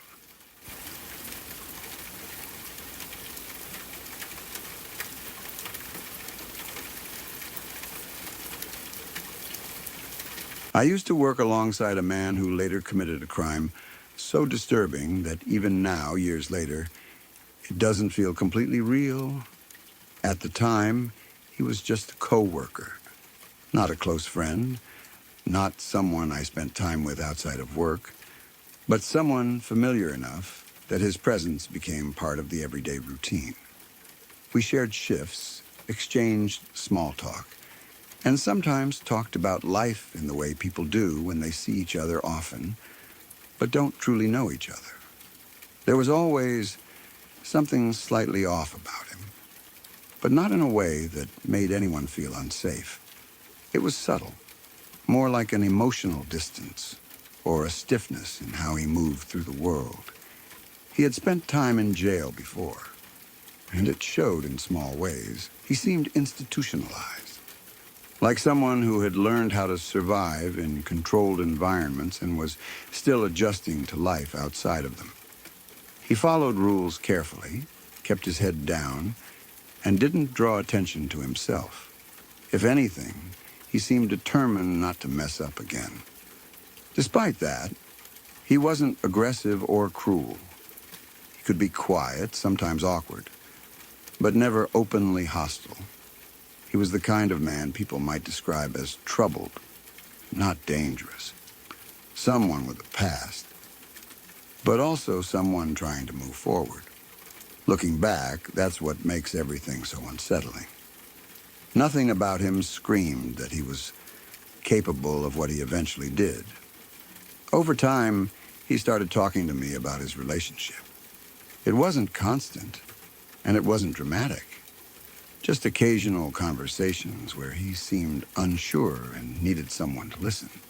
He confided in me a few times, asking for advice. The issues he mentioned were not unusual. Arguments, communication problems, stress, the kinds of struggles many couples face, especially when money and past mistakes are involved. What stood out was that he genuinely seemed to want to do right by her. He talked about trying to be better, trying to provide, trying to make things work despite their problems. He didn't speak badly about her, he didn't blame her. If anything, he spoke with concern, like he was afraid of losing something important. He already had a little boy from a previous relationship, and when he talked about his son, there was a complicated mix of pride and regret in his voice. He loved his child, but he knew his past had affected his ability to be the kind of father he wanted to be. It was clear that he carried guilt about that. When he found out his partner was pregnant again, this time with a baby girl, something in him seemed to change. He was genuinely excited. Not in a loud or showy way, but in a quiet, steady way that felt real. He talked about his daughter often, about her name, about what she might look like, about how different things would be this time. He spoke as if this baby represented a second chance, a chance to be present, a chance to build a family the right way. He worked hard so she wouldn't have to work while pregnant. He took extra shifts, saved money, and talked about wanting her to be comfortable and stress-free. He planned an extravagant baby shower, far bigger than anyone expected from him. Decorations, food, gifts. He invited coworkers, even people he barely spoke to. It felt like he wanted to celebrate openly, like he was proud of this new chapter in his life and wanted others to see it too. At the time, it all seemed like a good thing. Like someone with a rough past was finally doing something right. People talked about how dedicated he seemed, how serious he was about becoming a better father and partner. There was nothing about his behavior that suggested violence. If anything, he seemed hopeful. When the baby was born, he was overwhelmed with happiness. He talked about his daughter constantly, about holding her for the first time, about her tiny fingers and the way she slept, about imagining her future. He sounded like any other new father, full of wonder and love. There was no hint that something was wrong. Then everything changed. Not long after the birth, his partner told him that the baby wasn't his. I don't know if that was true. I still don't. It's one of those details that remains unclear, and in some ways, it doesn't even matter. What matters is that whatever he heard in that moment completely broke something inside him. All the effort he had put in, all the plans, all the belief that this child was his chance to start over, collapsed at once. Whatever stability he had built seemed to vanish in an instant. From the outside, none of us saw it happening. There were no obvious warning signs, no public arguments, no visible breakdown at work. He didn't come in angry or upset. He didn't talk about it. He just disappeared. Later, the truth came out, piece by piece, and it was horrifying. He had strangled her. He hid her body in a closet. Then he took the infant and fled across state lines, running until he was eventually caught. The details were almost impossible to process. Each new fact made the situation more disturbing. This wasn't a crime of impulse alone. There were choices made, moments where he could have stopped, and he didn't. The shock of it was overwhelming. This wasn't someone we had read about in the news. This was someone we had worked with, someone who had stood in the same room, laughed at small jokes, talked about baby showers and work stress, someone who had asked for advice like a normal person. It forces you to confront uncomfortable truths about how little we sometimes know the people around us. How someone can appear functional, even caring, while carrying something dark and volatile inside them. How effort and good intentions are not always enough to keep someone from breaking in a catastrophic way. I think often about the woman he killed, about her life, her fears, her final moments, about what she must have felt realizing the person she trusted had become her danger. Her story is often overshadowed by the crime itself, but she was a person who deserved safety, love, and a future that was taken from her violently. I think about the children left behind, the little boy who lost a parent to violence and another to prison, the baby girl whose life began with tragedy she had no control over. She will grow up with a story she didn't choose, shaped by an act that happened before she could even understand the world. There is something deeply unsettling about realizing that someone can seem so ordinary and still be capable of such extreme violence. It makes the world feel less predictable, less safe. It challenges the idea that we can always spot danger if we pay close enough attention. Looking back, there were no obvious signs, no clear warnings, just a man with a troubled past, trying, at least on the surface, to do better. That's what makes it so hard to process. The line between someone trying to rebuild their life and someone capable of destroying others can sometimes be frighteningly thin. Even now, thinking about it leaves me with a heavy feeling. Not panic, not fear, but a quiet unease.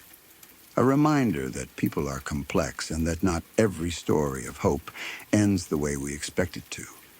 Some end in ways that feel senseless and cruel, leaving behind questions that may never have clear answers. It still feels crazy when I think about it. Not in a dramatic way, but in a quiet, lingering way that stays with you long after the shock fades.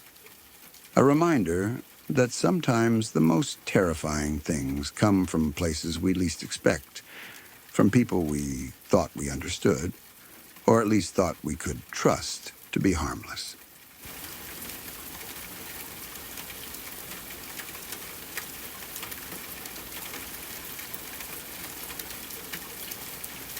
When I was younger, my mom was dating this guy who, at first glance, seemed harmless.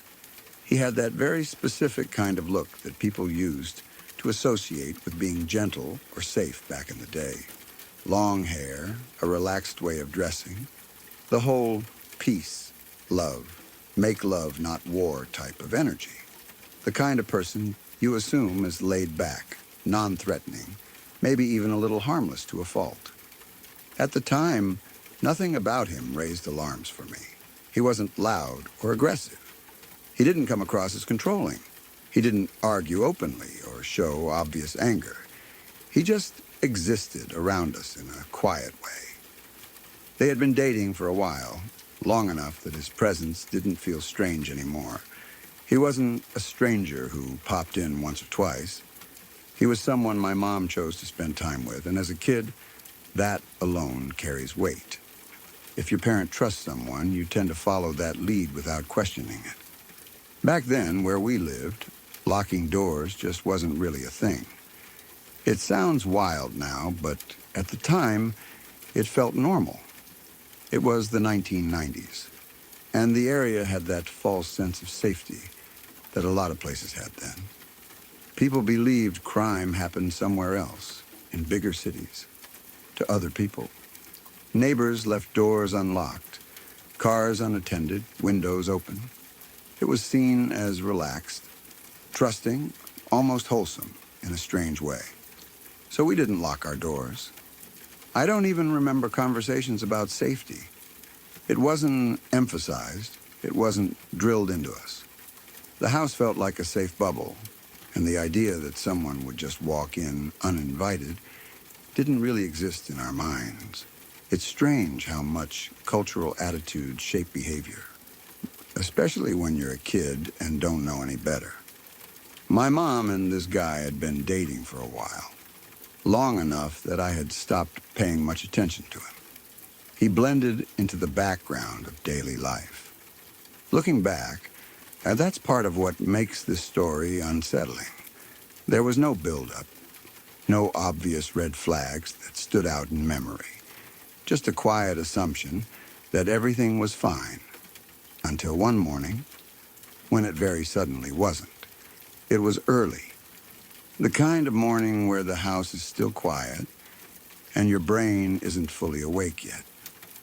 My mom woke up and went to get out of bed, probably half asleep, still in that foggy space between dreaming and being fully conscious. She walked toward the bathroom like she did every other morning, not expecting anything unusual. That's when she saw him. He had let himself into our house. No knocking, no calling out, no warning. He was just there, sitting inside our home, staring at my mom's bedroom door. No explanation for how long he'd been there. No indication of when he arrived. Just the knowledge that he had entered without permission and positioned himself in a way that suggested he had been watching and waiting. That kind of realization hits all at once. The safety you assumed was there vanishes instantly. The normal rhythm of the morning is shattered by something deeply wrong. My mom had no idea how long he had been sitting there, how much he had seen, or what he intended to do next. It scared the hell out of her. That fear wasn't just surprise, it wasn't just shock. It was the kind of fear that comes from realizing your personal space has been violated in the most intimate way possible. Someone crossed a boundary so completely that there's no going back from it. Someone you thought you knew decided, on their own, that your home was theirs to enter whenever they wanted. There was no reasonable excuse for it, no misunderstanding, no accident. Even if doors were unlocked, that doesn't give someone permission to walk in and sit there silently, staring at a bedroom door. The situation didn't escalate further, but it didn't need to. The damage was already done. The trust was broken in a way that couldn't be repaired. After that morning, he was gone. I never saw him again. There was no drawn-out breakup story, no dramatic confrontation that I remember. He simply disappeared from our lives as quickly as he had crossed that line. And honestly, that disappearance was probably the safest possible outcome. But the impact lingered. After that, we started locking our doors. It seems like such a small thing, such a basic habit, but it represented a shift, a loss of innocence in a way. The idea that safety couldn't be assumed anymore, that being relaxed and trusting had consequences, that sometimes the people who look the most peaceful can still make choices that are deeply unsettling. Looking back now, the part that sticks with me the most isn't even the image of him sitting there. It's the uncertainty, the not knowing how long he had been inside, the not knowing what he was thinking, the not knowing what could have happened if my mom had woken up later, or if something had gone differently. There's something uniquely disturbing about someone silently waiting like that. It's not impulsive, it's not accidental. It involves time, patience, and intent. Not even if nothing else happened. The act itself says enough. As a kid, I didn't fully understand the gravity of it at the time.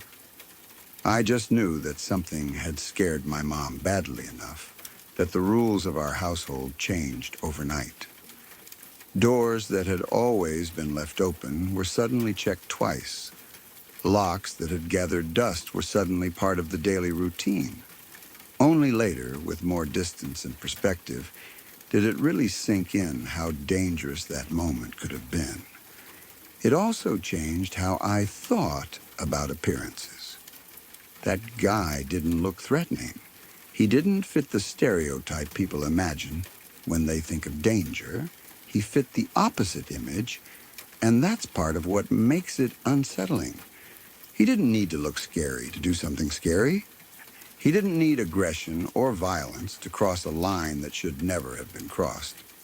It was a reminder, even if I didn't consciously frame it that way back then, that safety isn't about how someone looks or what message they project. It's about behavior.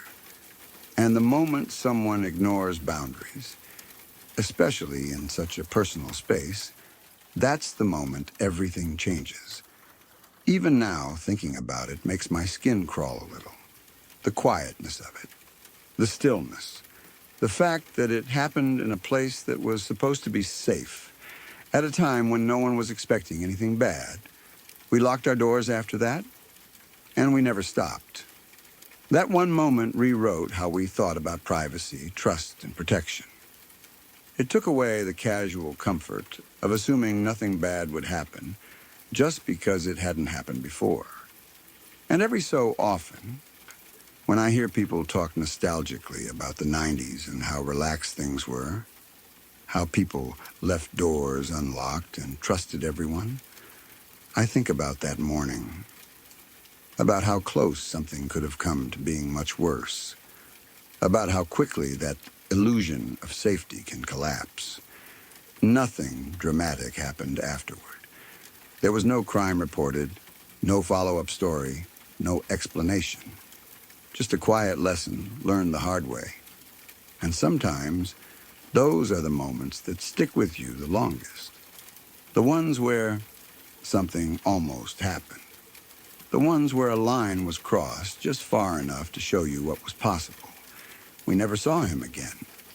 But the effect of that morning never really left either.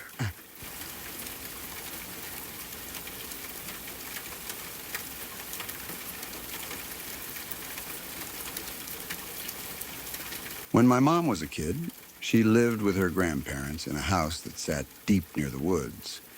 Not the kind of woods you see behind suburban homes, but real woods, thick and quiet.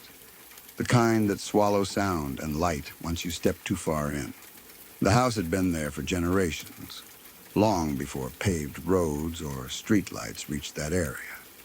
It was old, solid, and full of history.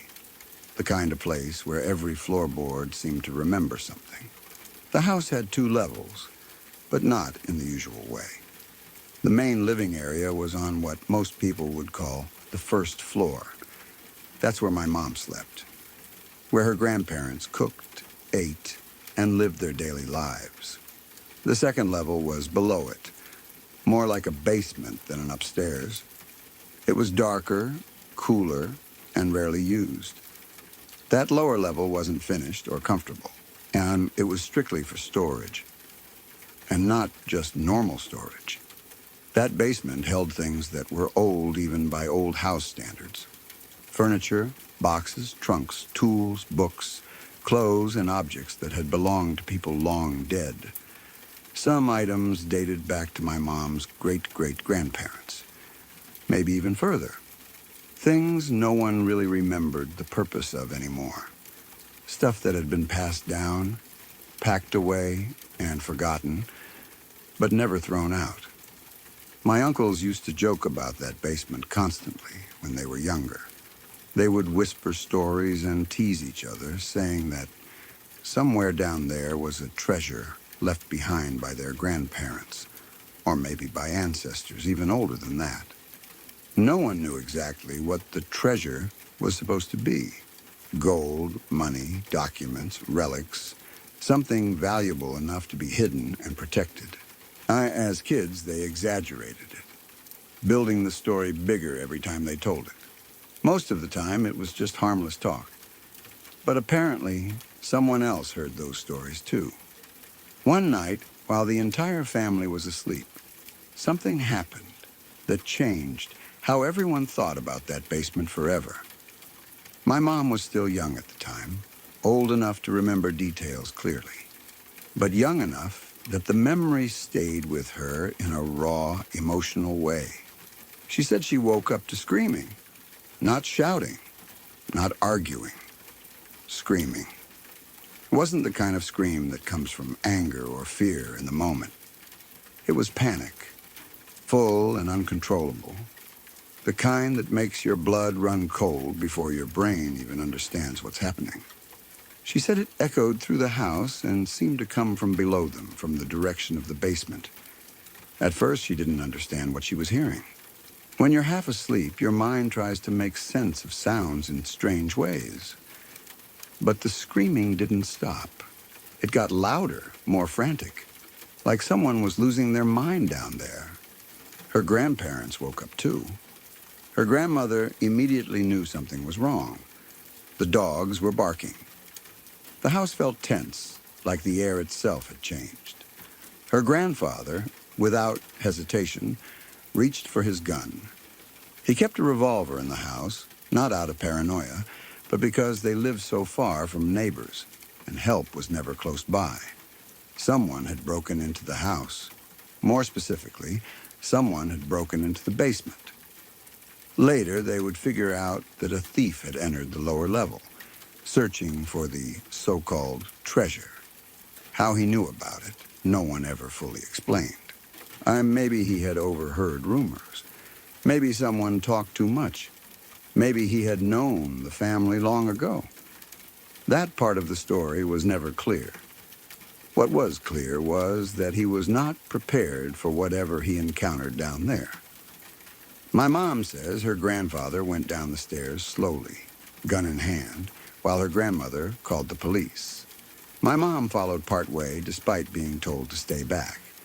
She hid near the top of the stairs, just far enough away to feel safe, but close enough to see.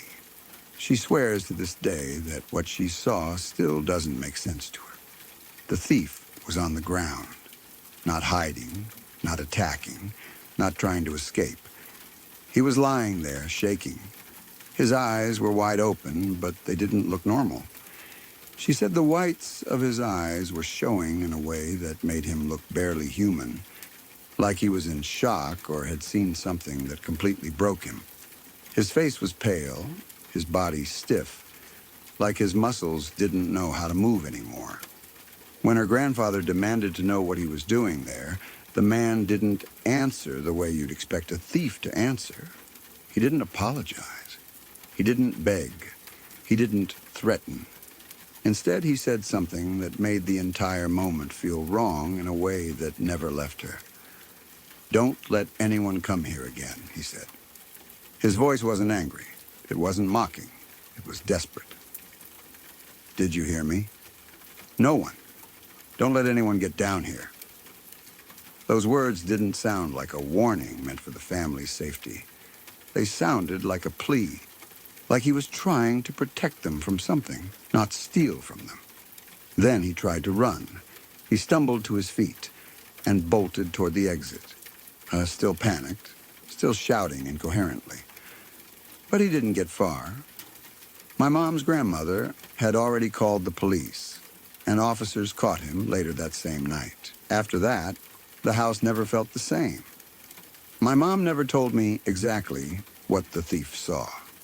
She said she didn't know herself.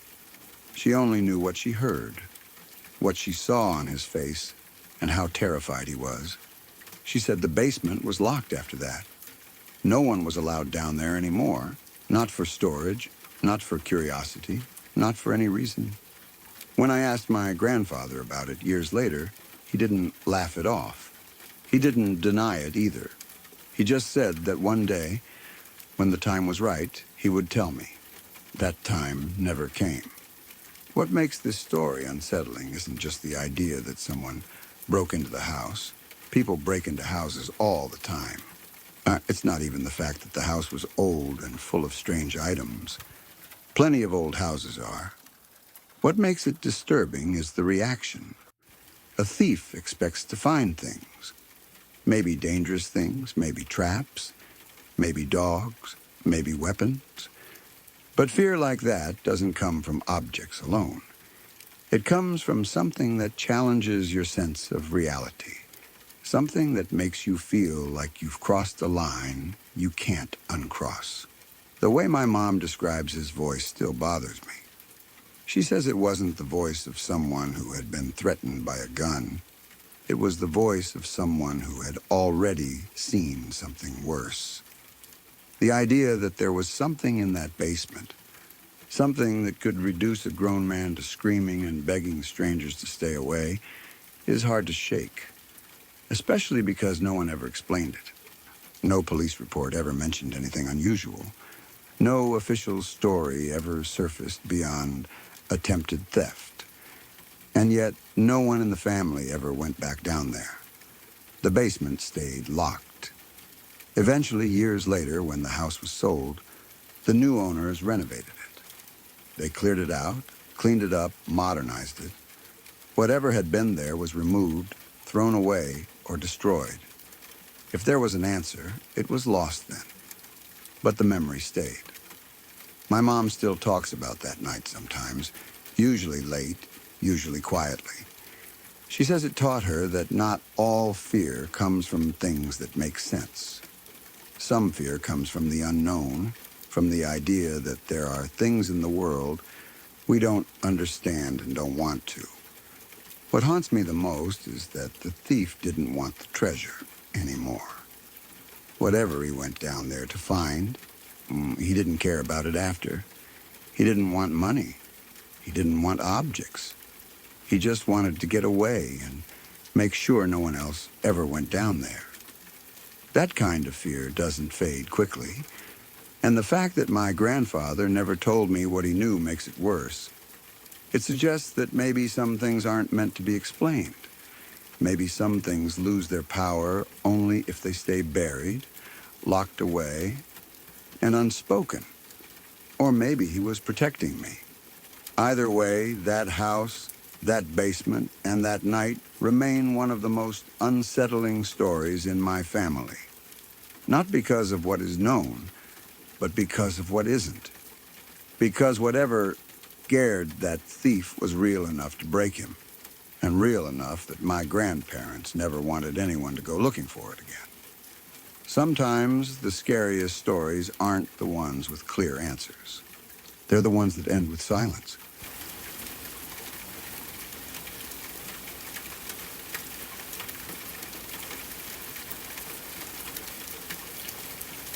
When I was about 8 or 9 years old, something happened that I still think about more than 20 years later.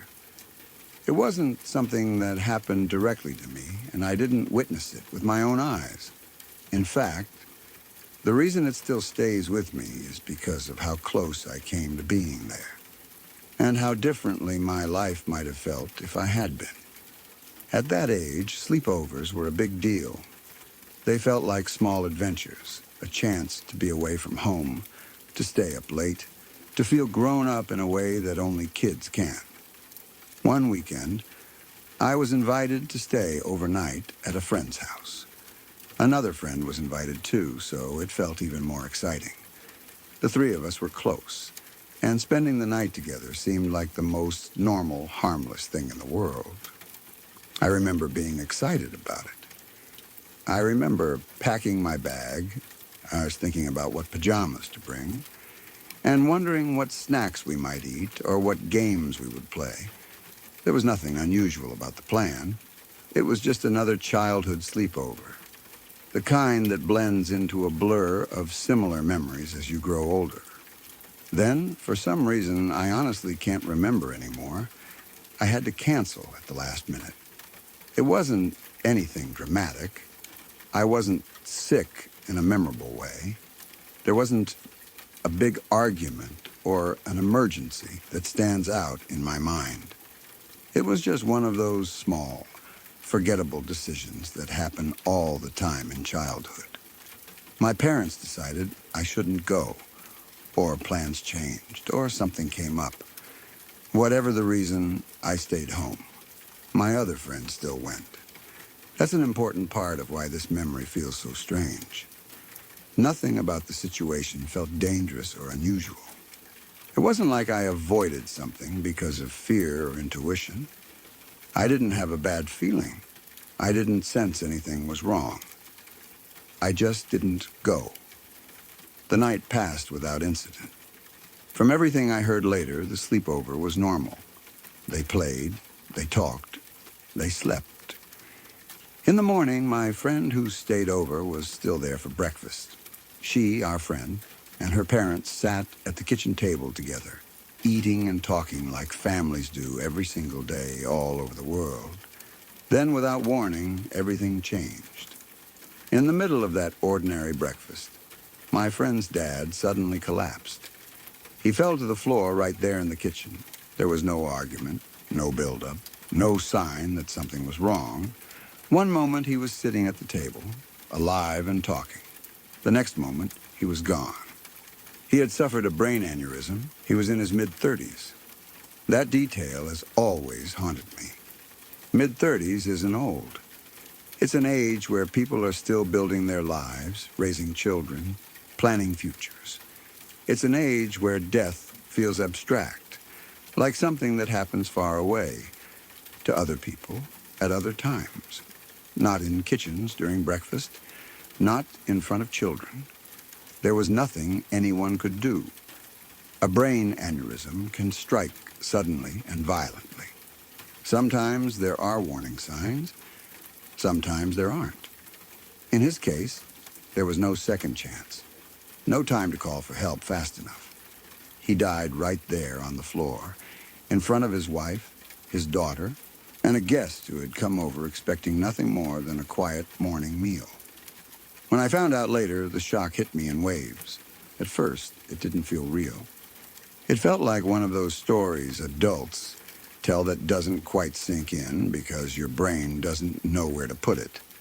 Death at that age is still something you mostly associate with old people, pets or distant relatives, not the father of a friend, not someone you've seen smiling and laughing not long ago.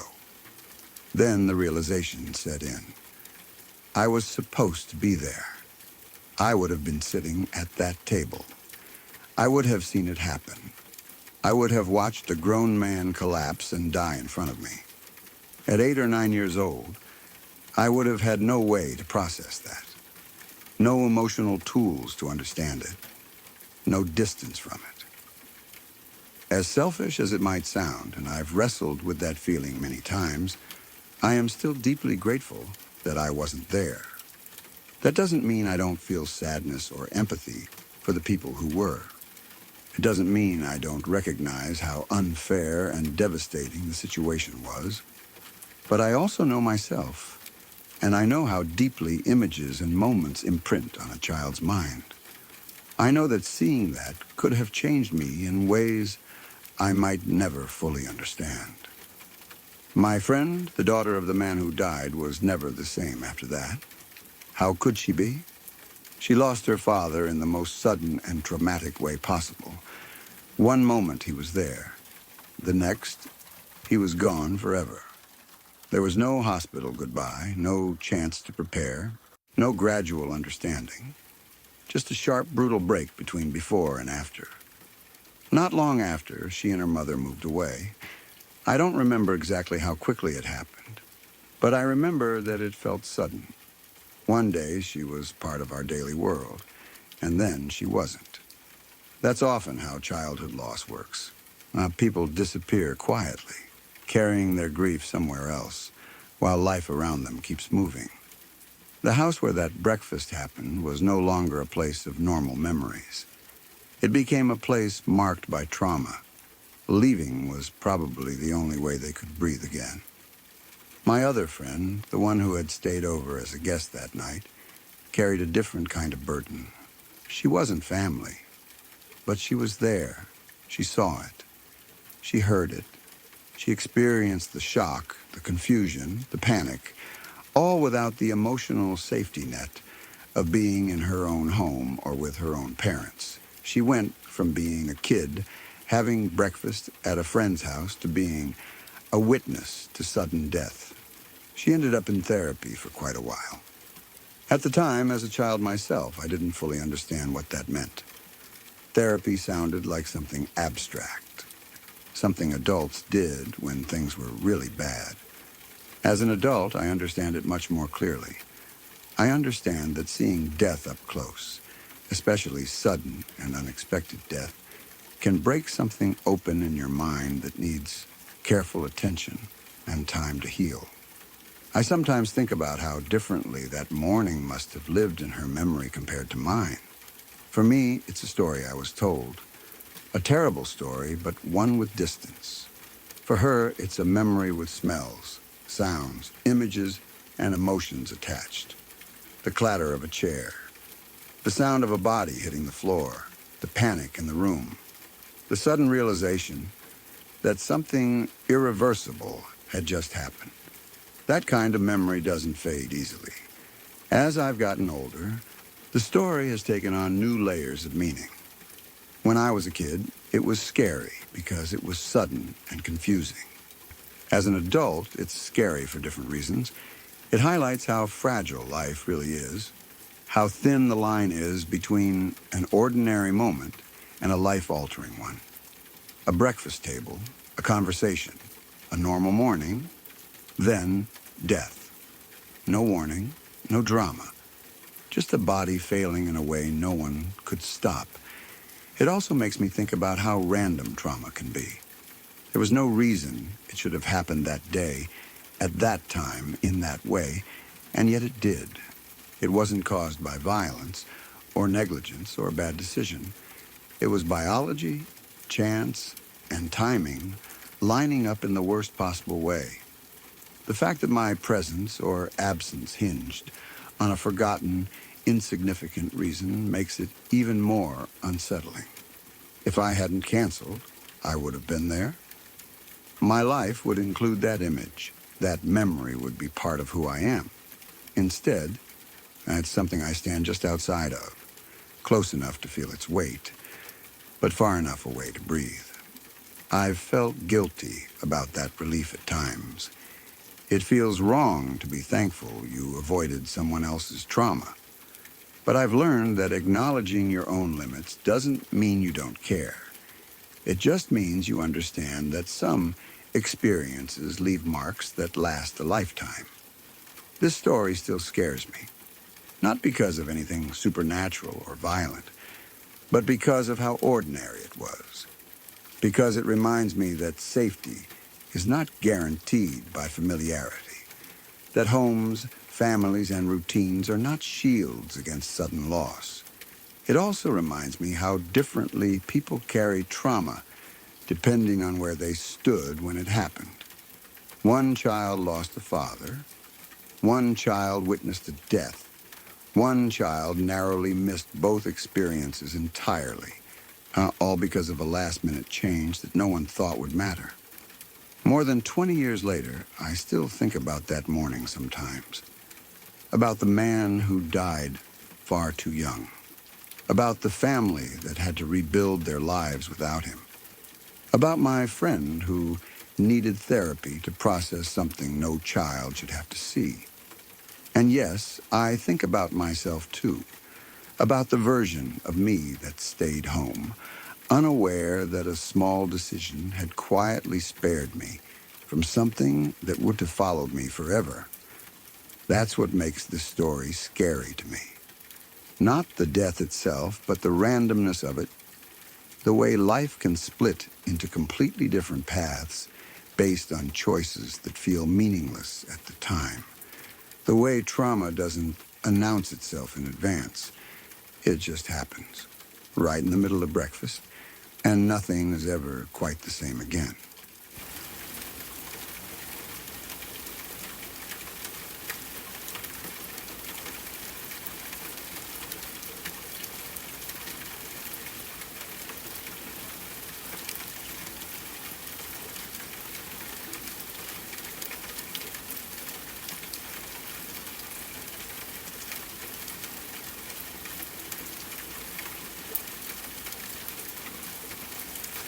Look, if you're still watching, you already know what this channel is.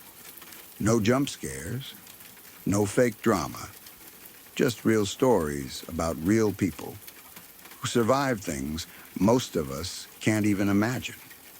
And that's scarier than any movie could ever be. If you want more of this raw, unfiltered truth, told the way it deserves to be told, subscribe to Lacuna Noir. We're not here to waste your time. We're here to tell the stories that actually matter. Thanks for listening. Now go get some sleep, if you can.